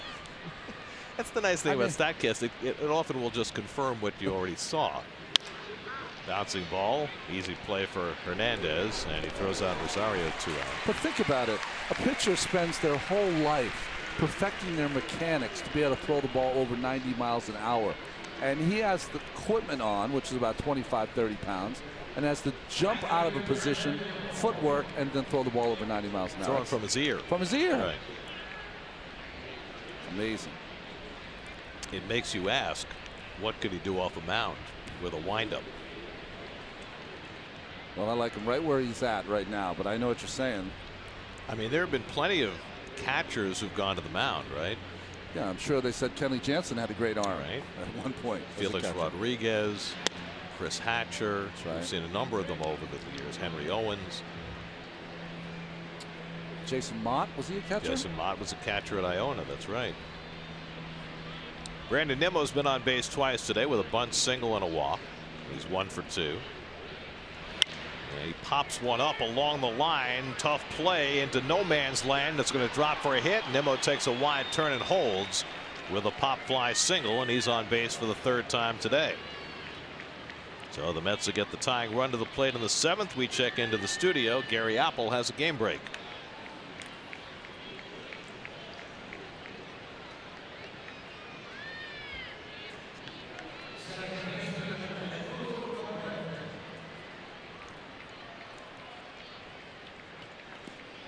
So with that, the Blue Jays have now lost 7 of 10, and they're just a game over 500. Here is Cabrera, who's 1 for 3 today, singled back in the 1st. Nimmo at first with 2 out. Mets now have 10 hits, but just the 1 run. Phillies turned 3 double plays in each of the last 3 innings. Or 1 in each of the last 3 total, because otherwise it would be 9. That's right. And that's not possible. Cespedes, who homered in that 6th inning, is on deck.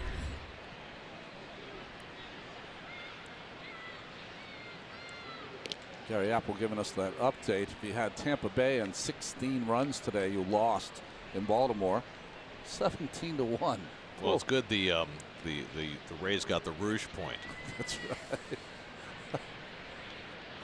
right. Joey Rickard with 2 home runs for the Orioles today, his first 2 of the year. 2-0 to Cabrera.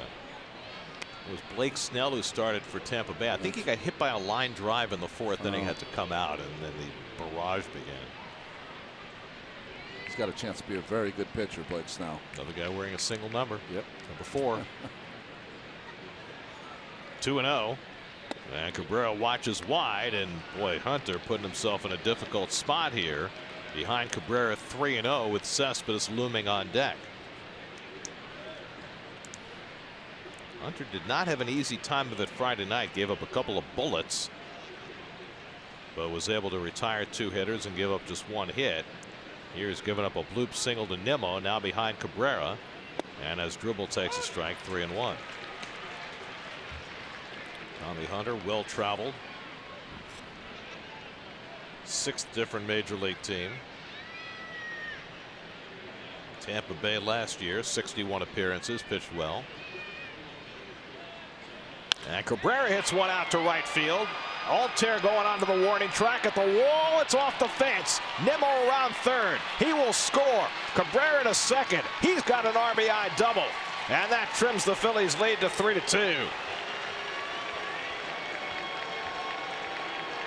Cabrera continues to produce. A double off the wall, his 23rd RBI, and the Mets are back within 1. Well, where you're situated in the lineup means a lot. And if you're Cabrera and you have Cespedes behind you, you know you're going to get a pitch to hit. And he did, and he just missed hitting that ball out. Altair played it very nicely, but the ball just kind of died when it hit the wall. It did not carry him back to him. That allowed Nimmo to score. So that's going to be all for Hunter. And Luis Garcia will come out of the Phillies bullpen to face Cespedes with the tying run at second base. Call to the bullpen brought to you by Verizon. 3-2 Phillies in the 7th. We'll be right back.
.31-year-old Luis Garcia off to a great start for the Phillies this year. Yeah, he has stranded every single runner he has inherited this season. He inherits the tying run at second base. Cespedes at the plate, who homered his last time up. And Yo leans back at a 98-mile-an-hour fastball, ball 1. Cespedes is playing his 20th career game in this ballpark. He's got 11 home runs and 25 RBIs in those 20 games at Citizens Bank Park after his home run in the 6th inning.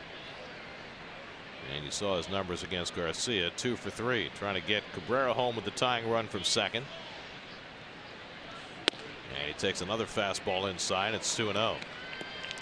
Adrian Gonzalez waiting on deck. Cespedes had an infield hit in the 3rd, the home run in the 6th. He made a running shoestring catch in the last half inning. So that quad has been put to the test today. Well, this is not a pitch around, you wouldn't think, but Garcia's not going to challenge him. 2-0 slider, I would bet the house on.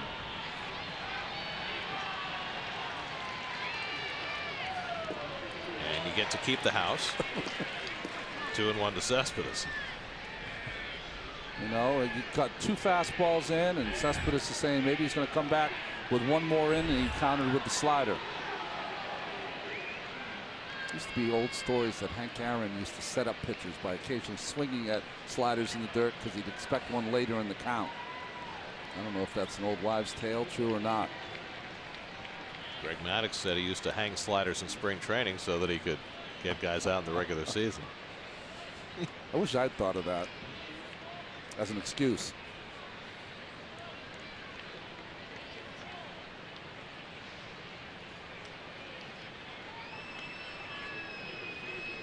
I love this shot from behind the screen. Isn't that great? Yeah, beautiful. There's no way I would pitch to Cespedes here. I'd make him try to get himself out. And he pops it up. Hernandez waiting for it. And that retires the side. Garcia gets a big 3rd out after the Mets get a run back in the top of the 7th. Stretch time, 3-2 Philly.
Like it came straight from the musical 1776, didn't it? Exactly. Wow. All the founding fathers. Ben Franklin. Those cohorts. On the road in Philadelphia, presented by Old Dominion. Not only the birthplace of our nation, but also the home of America's first zoo. First paper mill, the U.S. Mint. Liberty Bell came from abroad. Did you know that? I did not know that. So we got the Statue of Liberty from France. We got the Liberty Bell from England. We can't invent our own stuff here. We know what to import. And of course, the cheesesteaks have to find their way into every mention of Philadelphia. Are you a provolone guy or the cheese whiz? Whiz. Yeah, of course. Traditional. Real steak. Onions? Of course. You? Of course. You're going to go traditional here. Ramos pitched on Friday night. He was good. Strikeout in a clean inning. You know, we haven't talked about this with Ramos, the fact that he's incorporated a new pitch this year, a cut fastball that he's thrown a lot. I think he's thrown it too much, to tell you the truth, and it's taken away from his good breaking ball. That's his foundation of his game, is that good, sharp breaking ball. Aaron Altair leads off in the home 7th, 3-2 Philadelphia. And Altair hits the first pitch in the air to center field. Conforto ranges under it. 1 pitch and 1 out for Ramos in the 7th. And for a guy who works around the strike zone a lot, getting a one pitch out against a hitter in Altair who takes a lot of pitches is a real upset. Here's Herrera. Just to expand on what you were talking about, you know, I remember when Ramos was with the Marlins and we'd seen him a lot, we'd always comment about the fact that he was the rare late inning reliever who used 4 different pitches. Now he's using 5 different pitches, which is really extraordinary for a guy who pitches an inning or 2 at a time. Extraordinary, but I would say it's too much. It's too hard to be able to each and every time out master 4 or 5 pitches. What are you going to throw? 15 in an inning? Hard to do.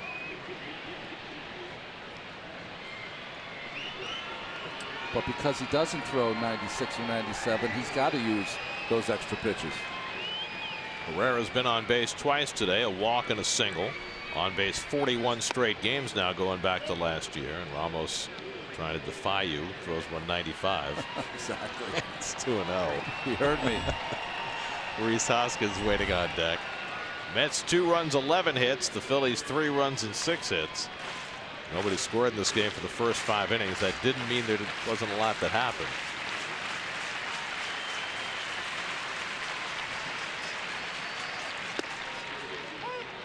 There's that cutter in for a strike, and it's 2-1. Jacob deGrom started for the Mets. Walked the first 3 hitters through 45 pitches in a scoreless first inning, and then was pulled. Sir Anthony Dominguez up in the bullpen for the Phillies.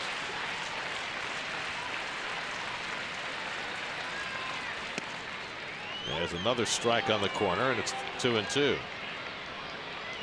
Robert Gazelman gave the Mets 3 scoreless innings, helped out by a couple of double plays. Paul Sewald was almost through a second scoreless inning before Nick Williams took him deep for a pinch hit 3-run homer that has the Phillies in front. And now Ramos working in the 7th. 2-2 to Herrera with Hoskins on deck. And the curveball fouled off.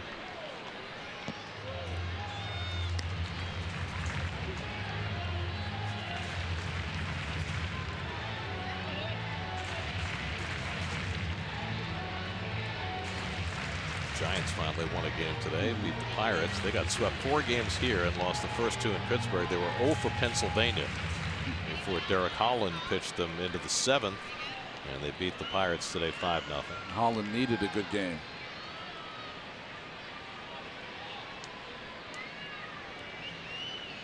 Two coming, and the breaking ball hit out to left. Cespedes got a bad break on it, but goes back to get it for the second out. Didn't quite judge how deep that ball was going to be hit, but he made the adjustment and made the play. Well, he got a cool afternoon here in Philadelphia. If it's the middle of summer, this ball is not only over his head, it might have went out of the yard.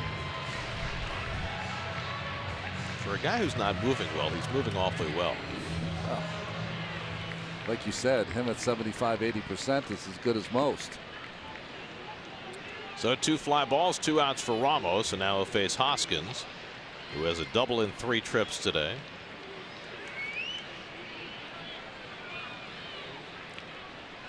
Now the Mets don't overshift against Hoskins. Do you think most teams do? You know, I was talking about it in Friday night's game. I said one of the reasons he's struggling is I think he's been all pull lately. We saw the hit he had today was pulled it down the left field line. But when he's at his best, he uses the whole field. That's what makes him, to me, a special player. Yeah, it's a funny thing because you think about a guy like Conforto, who has as well distributed a home run population as anybody in the game. I mean, you look at his home runs in his career, completely line to line, and yet his ground balls are so substantially pulled that they play the shift on it. And I wonder if it's similar for a guy like Hoskins. Yeah.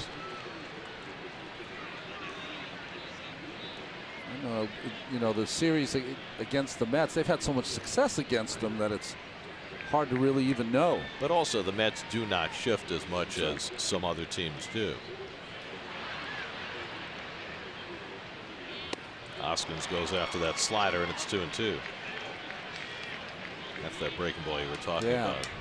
It's a pitch that when he's going well, he stays on it better. But that was really well placed by Ramos. It's interesting. You think that the Mets would shift more because they don't have as much defensive team speed, you know, in the infield.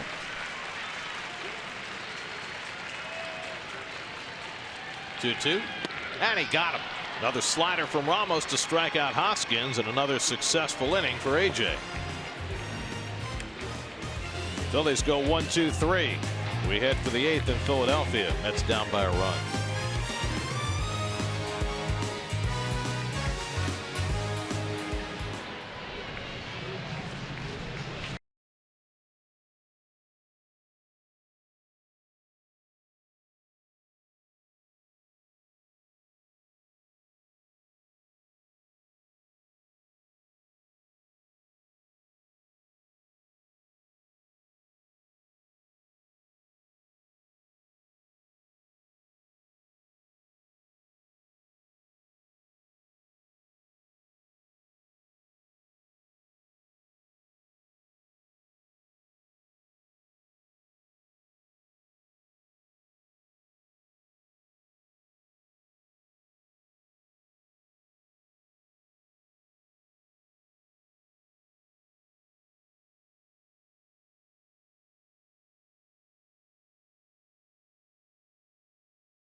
Six in the third, snapping the Giants' 6-game losing streak. Sean Newcomb was terrific for the Braves today. They then held on to beat the Marlins 4-3, and big blow for the Mariners. Robinson Cano fractured hand, and they lost the game on a walk-off hit by Jose Iglesias in Detroit. Seranthony Dominguez on to pitch the 8th inning for the Phillies, and it's laced back up the middle right to Kingery, who's playing behind the bag to snatch the line drive. One pitch, one hard out off the bat of Adrian Gonzalez. Well, Adrian Gonzalez is old enough to have spent his entire career as a young kid being told, just hit the ball up the middle, Adrian. But that's where you get your base hits, but not now with Kingery in the right position. And that allows Seranthony Dominguez to stay perfect in the big leagues. It's his 4th appearance. He hasn't allowed a base runner yet. Wilmer Flores had a base hit to right field his last time up. Mets are attacking against the hard-throwing Dominguez. Well, Dominguez had always been a starting pitcher. Moved him to the bullpen this year, and he moved up quickly from AA to AAA. And he has that uptick in his stuff when he comes out of the bullpen. Average fastball velocity just under 98. Oh, when he comes inside, hits Wilmer with a slider, and so the Mets have the tying run on base. So now he's allowed a base runner.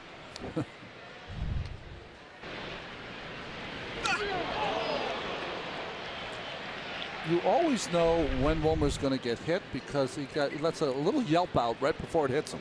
Jose Reyes will run for him at first base, carrying the tying run, and will try not to get picked off the way he did on Friday night. Michael Conforto will come to bat. Well, here's where the Mets were in the 9th inning on Friday, down a run, a man aboard for Conforto. He had a 2-run homer to give the Mets the lead. Now he has the same situation this time in the 8th inning. Michael's 1 for 3 today. Flores comes to Mesoraco, tells him, hey, he throws hard. I don't know about the breaking ball because it hit me.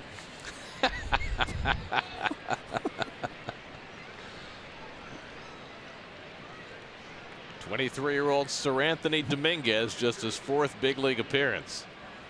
And he pulls that slider low and in. So far he's had no command of that breaking ball at all.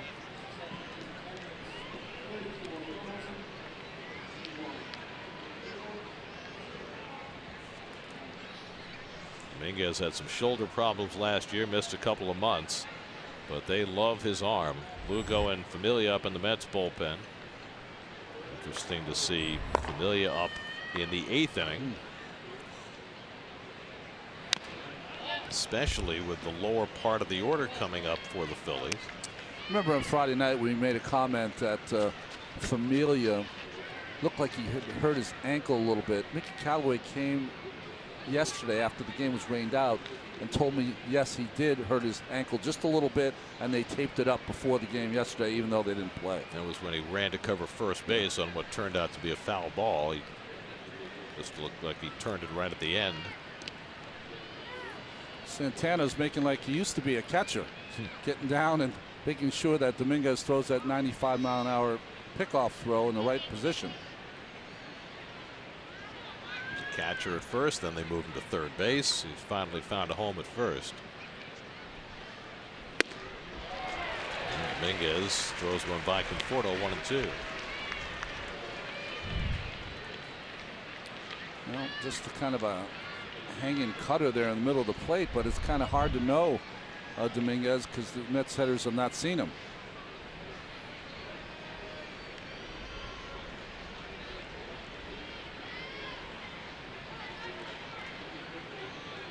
One-two coming, and a check swing. Did he go? He went around. Strike 3. Whoa. So Conforto is retired for the second out. I didn't think he went, but let's see. Boy, that's close.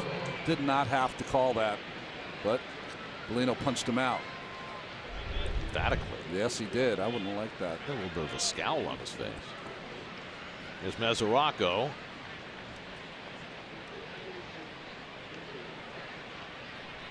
Kranitz, the pitching coach, out to talk to Dominguez before he faces Mesoraco.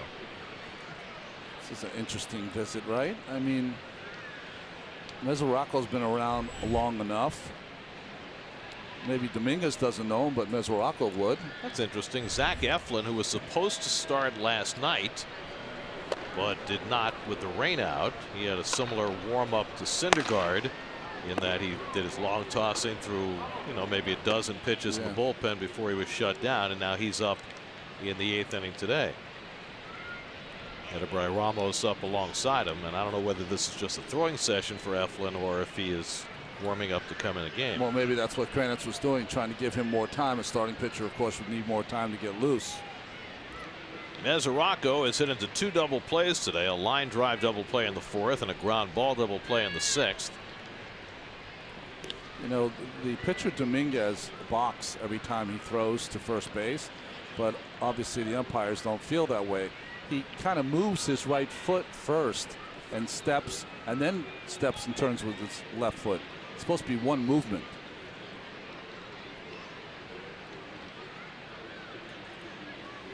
Reyes took a big lead but didn't go, and Santana looks him back. Alfaro looks him back. Talk about Santana catching. That's right.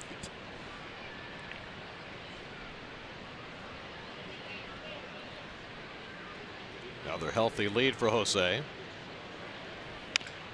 It's bounced foul by Mesoraco, 1-1.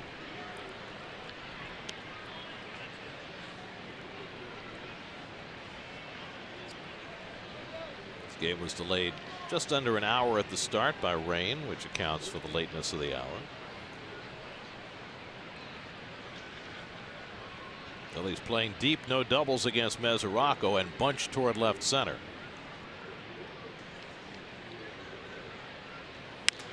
And he pops one up behind the plate. Alfaro coming back, but it's out of play. Friday night we saw Alfaro try to go after 2 pop-ups. One he caught, one he didn't catch with his mask on. This time he took his mask off.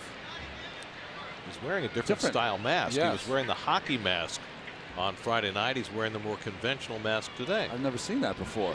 Usually catchers have one style, right? Maybe that's why he switched. Maybe he couldn't get the hockey mask off cleanly enough. Maybe.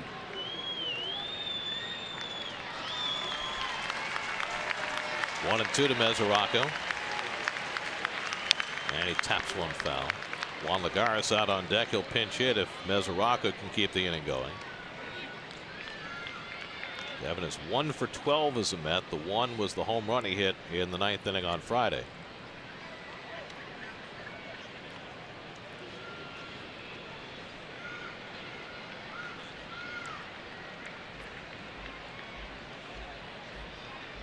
Reyes the tying run at first with 2 down.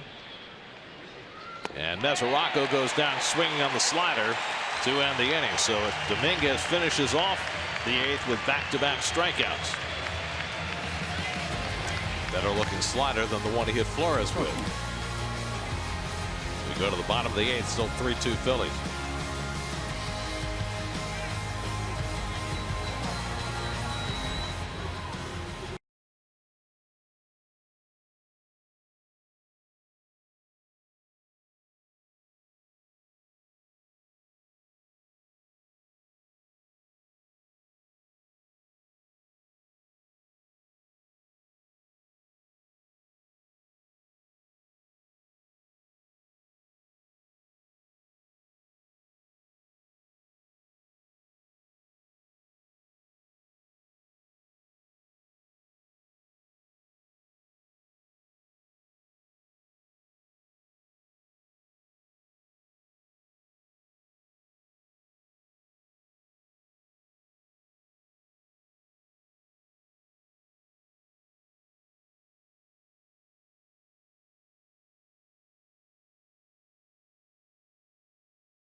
Discuss Mickey Callaway's managing so far and the Matt Harvey trade on the latest Shea Anything podcast. Search SNY Mets and subscribe wherever you listen to your podcasts.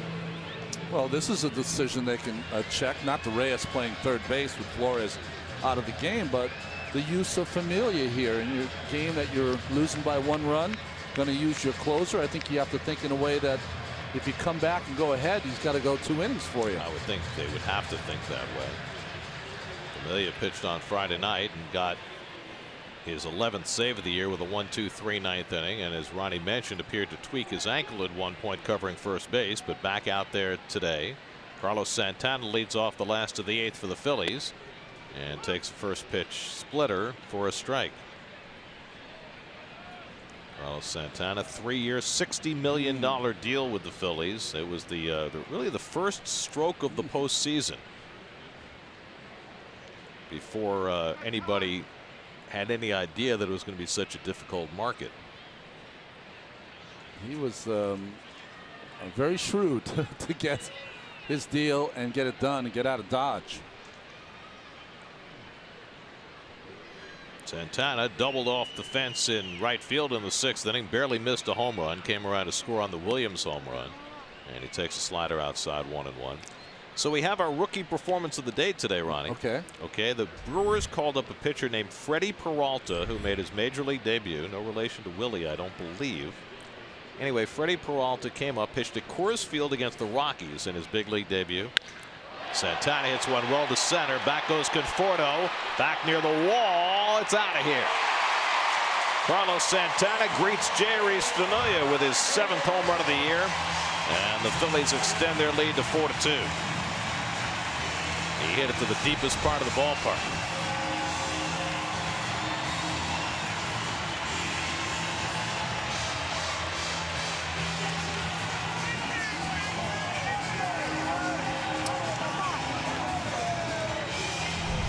seemed like it was maybe a split finger that just hung on the outside part of the plate. Shows you how talented and the power of Santana.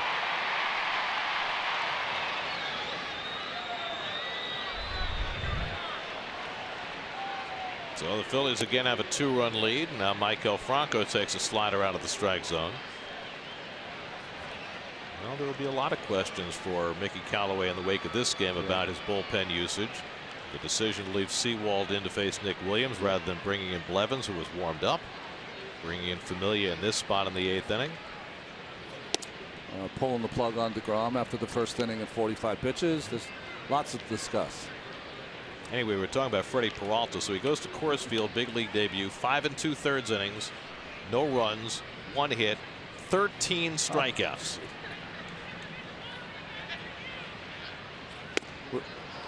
Showing 1 to Franco. 13 strikeouts out of 17 outs in his big league debut at Coors Field. You know, there's our G pitch cast. Ball just hung on the outside part of the plate. I think that should be in the CBA. If I was a player representative, that's in the CBA. You do not make your first start at Coors Field. Not allowed to. Unless you're Freddie Peralta. Exactly. He was very happy with his performance.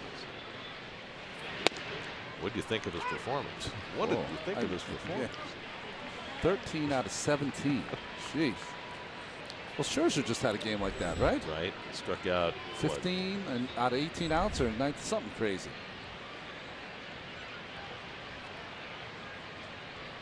2-2 to Franco, who's 0 for 3 today.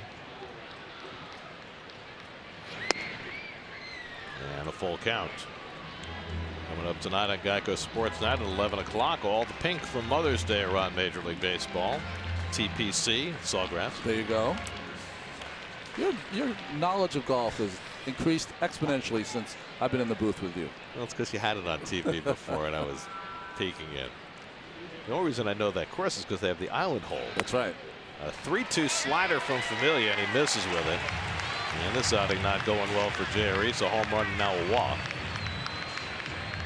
Problem you have here too is a pitch count issue, right, with the closer. Well, they had Lugo up alongside Familia in the bullpen the last inning, which is what made it confusing. Yeah. You figure, okay, if the Mets have a lead, maybe you bring in Familia for an extended save chance. But yeah, if you had Lugo up as well, what was the point of that if you were going to bring Familia? He said he was going to use the bullpen unconventionally. Certainly that has come to pass today. So now Kingery, who's 0 for 2 in a walk. Franco at first and nobody out. Kingery bluffing at a bunt. Reyes wasn't even charging. Reyes playing third base after pinch running, and Corey Oswalt gets up in the Mets bullpen.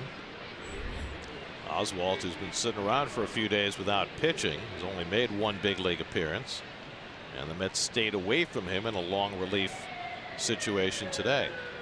Now up in the 8th. Popped up by Kingery. Rosario takes charge of it. 1 out.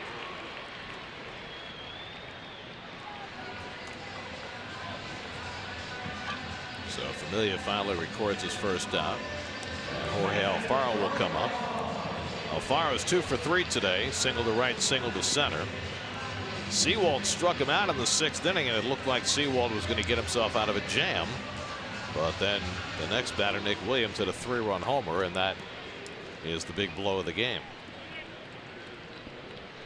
Sewald wound up going 2 innings, 3 runs, 3 hits. A.J. Ramos worked a 1-2-3-7. And now Familia touched up for the Santana home run in the 8th.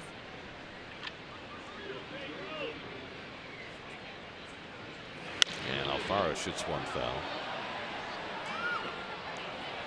Well, deGrom threw 45 pitches in the first inning and was pulled strictly because of that pitch count coming off the disabled list. Zellman was good enough for 3 innings, made a couple of double plays. Sewald was fine until 2 outs in his 2nd inning when it blew up on him.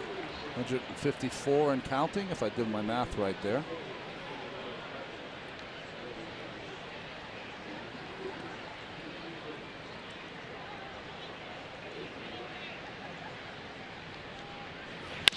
Grounded to the open hole, base hit.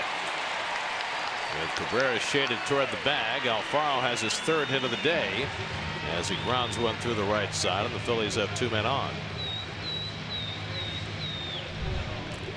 Well, we've seen Alfaro use this hole before. Anything down in the way, he's not afraid to go that way with it, and the Mets have had him shifted kind of up the middle with Cabrera. Now Pedro Florimon will bat for the pitcher. Now, interestingly, the Phillies closer Hector Neris is not up in the bullpen. Edubray Ramos is up instead. Gabe Kapler said in the wake of Neris' rough 9th inning on Friday that he was going to stick with him. Probably wouldn't have pitched him last night because he had pitched a lot. Yeah. Figured he would be the closer today, but apparently not. It's Ramos up instead. Neris, of course, gave up the back-to-back home runs to Conforto and Mesoraco in the 9th inning on Friday. And Ramos might get a chance to face Asdrubal Cabrera. That's right. Who hit that walk-off home run against him 2 years ago and then got drilled by Ramos, or ball thrown over his head by Ramos last year. Florimon, the pinch hitter, and takes one at his feet, a slider, 1-1. This is not going well for Familia. He does not look himself at all. Yeah, he just he's not getting a lot of push-off with his legs. I wonder if that is a result of tweaking his ankle, but seems to be throwing all arm. Florimon has struggled as a pinch hitter. In fact, he's 0 for 11 in his career as a pinch hitter. 0 for 8 this year.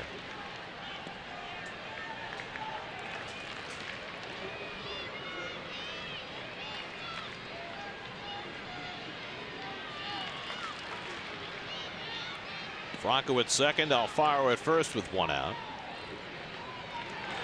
And Florimon takes a slider for a strike, and Jay Reese has thrown a lot of sliders. That's right. Sliders and split fingers, not a lot of fastballs.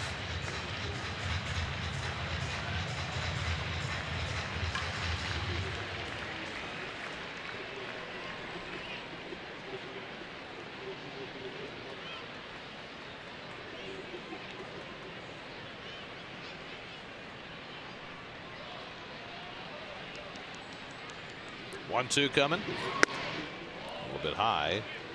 2-2.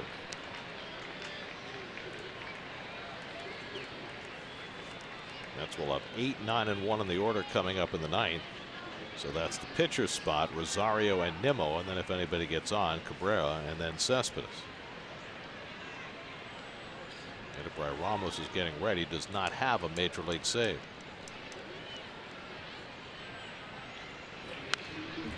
On a slider that time and got away with it. 2-2.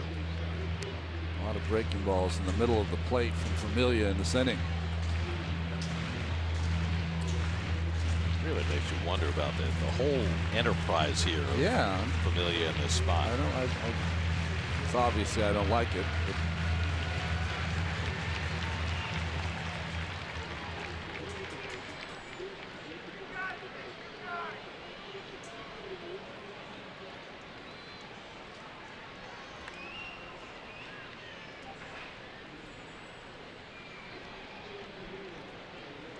2-2 to Florimon, and he got him swinging. Threw a fastball by him for the second out. So Familia rights himself to get Florimon. Pitch elevated there from Familia. It's almost as though he's working on stuff. Yeah. Which you could understand if it was a lopsided game, but it's a 4-2 game. Yeah. Here's Cesar Hernandez, who's walked twice, fly down, grounded out, 0 for 2. 2 on and 2 out. And Hernandez lays off a high fastball. Ball 1.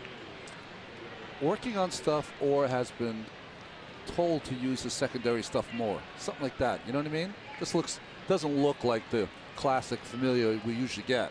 I mean, he relies on a bowling ball sinker. That's right. Have we seen him throw one yet? Not one. Here's one. It's lined out to left field. Cespedes rights himself and makes the catch to end the inning. Home run by Santana extends the Phillies lead. We go to the 9th with the Mets down 4-2.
All right, gentlemen, we will look forward to that. We go to the 9th inning. 4-2 Philadelphia. You could win a trip to Universal Orlando Resort's 3 amazing theme parks, including Universal's Volcano Bay Water Theme Park, a tropical paradise like no other. Plus, stay on site at Lowe's Sapphire Falls Resort. Just go to sny.tv/Toyota and enter today. Edebry Ramos looking for his first major league save. Well, he throws hard. He's got a good breaking ball. He's really been a kind of a closer in waiting. Had 30 saves in the minor leagues. Juan Lagares pinch hitting quickly falls behind 0-2 as that foul ball struck Jorge Alfaro in his new mask. Well, the catchers really go to 2 things with masks. Of course, the vision is number 1, but 2 is how it kind of deflects those painful caroms off the mask on foul tips. Well, Hector Neris, the closer, is getting up now. I guess in case Ramos needs assistance.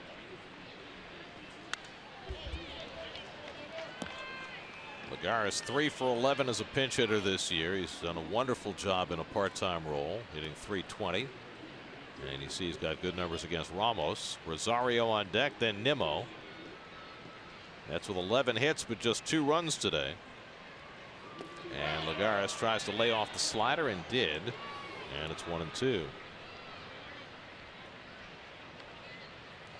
Almost 25 years old, his 3rd year with the Phillies, his 119th big league appearance, and a chance for his first big league save if he sticks around. His big league appearances, he averages over 10 strikeouts per 9 innings, so got good stuff. 1-2 coming. Popped it up into shallow right center. In comes Herrera to call. 1 out.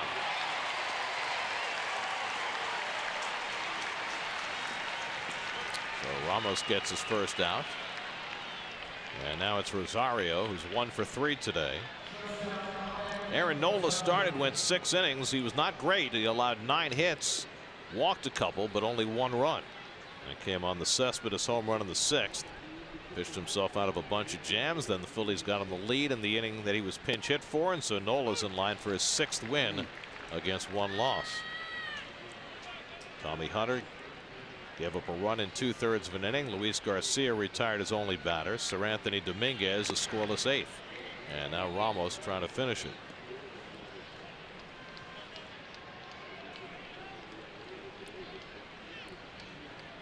One and 1 to Rosario with Nimmo on deck. And the slider bends in for a strike, and now it's 1-2. And he had Rosario bailing out. Yeah, that stood him right up.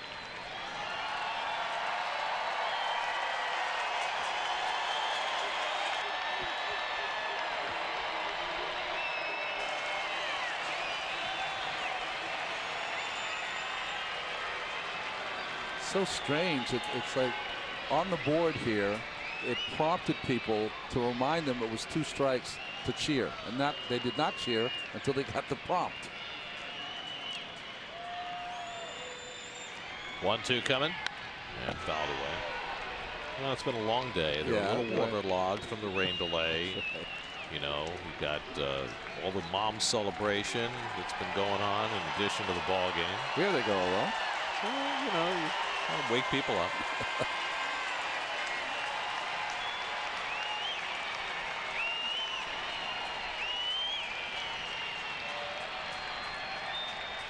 And Rosario goes down swinging on the slider.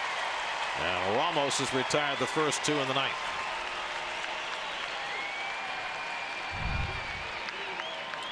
His head is almost looking at first base when he lets this pitch go. But keeps it on the outside part. And so the Mets are down to their final out of the day. Brandon Nimmo's been on base 3 times. A bunt single, a bloop single, and a walk. He's 2 for 3. That's that on base percentage up to .444, and the Mets need him to get on right now. Slider at his feet for ball 1. Well, he bunted right to the third base bag in the first inning, so here in an on base situation, Franco stays home at third.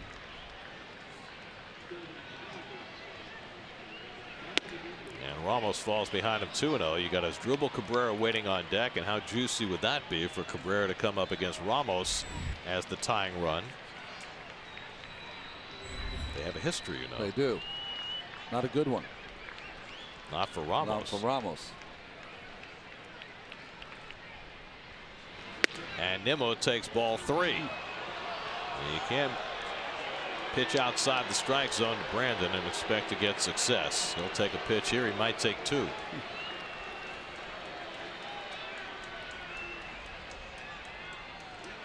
And ball 4. A 4-pitch walk to Nimmo, who's on base for the 4th time today. And that'll get Cabrera to the plate as the tying run. Well, this was last April when Ramos threw the ball over the head of Cabrera. Cabrera did not even remember that it was Ramos that he had hit that walk-off home run against the previous September. Pete Mackanin got himself ejected from the game for arguing about it. He hit that walk-off home run at Citi Field, right? Right.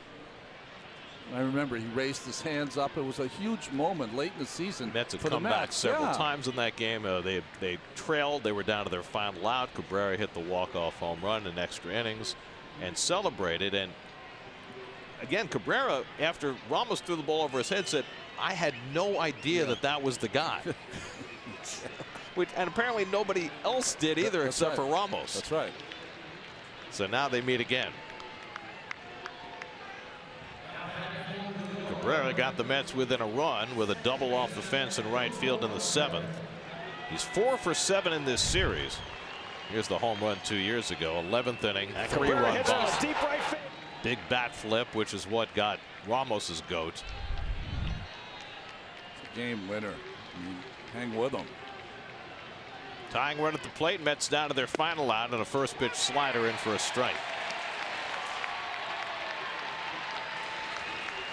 One of those pitchers that has better control of his slider than he does of his fastball.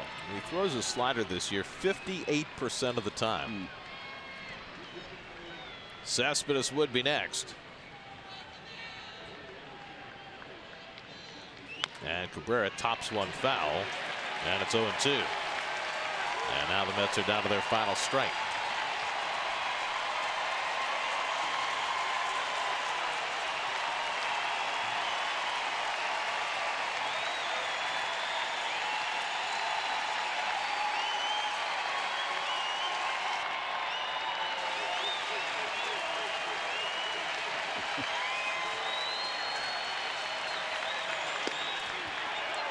To his dribble. Did you see Alfaro? He put down slider twice. He got shook off by Ramos. He wanted to throw a fastball, and then Alfaro gave him the glove and said, "Just make sure it's a ball. Do not throw it over the plate." Bounce it. 1-2. And it was in the dirt, and Alfaro did a nice job knocking it down. He's impressive back there. Yes, he is. I mean, they talked about him having a great arm, but not great catching skills when he first came up. Well, he's worked really hard on it. I think that, you know, they expected him to be up here a little sooner, and he had to stay down in the farm to get those defensive skills up to par. Now it's 2-2 to Cabrera.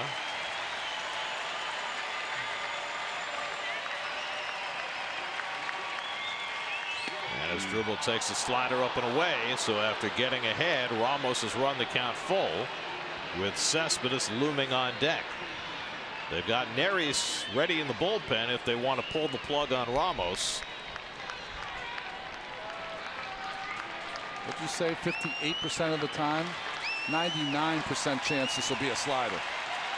Nimmo will run. 3-2 coming to Cabrera. And a breaking ball lined to left. Hoskins is there, and the Phillies hang on to win it. Cabrera hit it hard, right at Hoskins. Ramos has his first major league save. The Phillies, on the strength of a Nick Williams pinch hit 3-run homer off Paul Sewald, split the rain-shortened 2-game series, winning today 4-2. Just a crazy game for the Mets pitching-wise. Not a lot of offense, of course. Only the Cespedes home run really to talk about, but having Jacob deGrom only go 1 inning and 45 pitches, the Zellman went 3, and Sewald pitching against the left-handed pinch hitter Nick Williams gives up the 3-run homer. So the Mets finish a 2-3 road trip. The game summary presented by Old Dominion.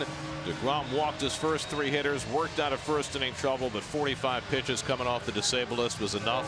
And the Mets bullpen finally cracked when Williams hit the 3-run homer that was the difference in this game as the Phillies win this rain-delayed affair 4-2.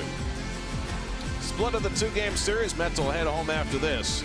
4-2 Phillies win it. We'll have more coming up in just a moment.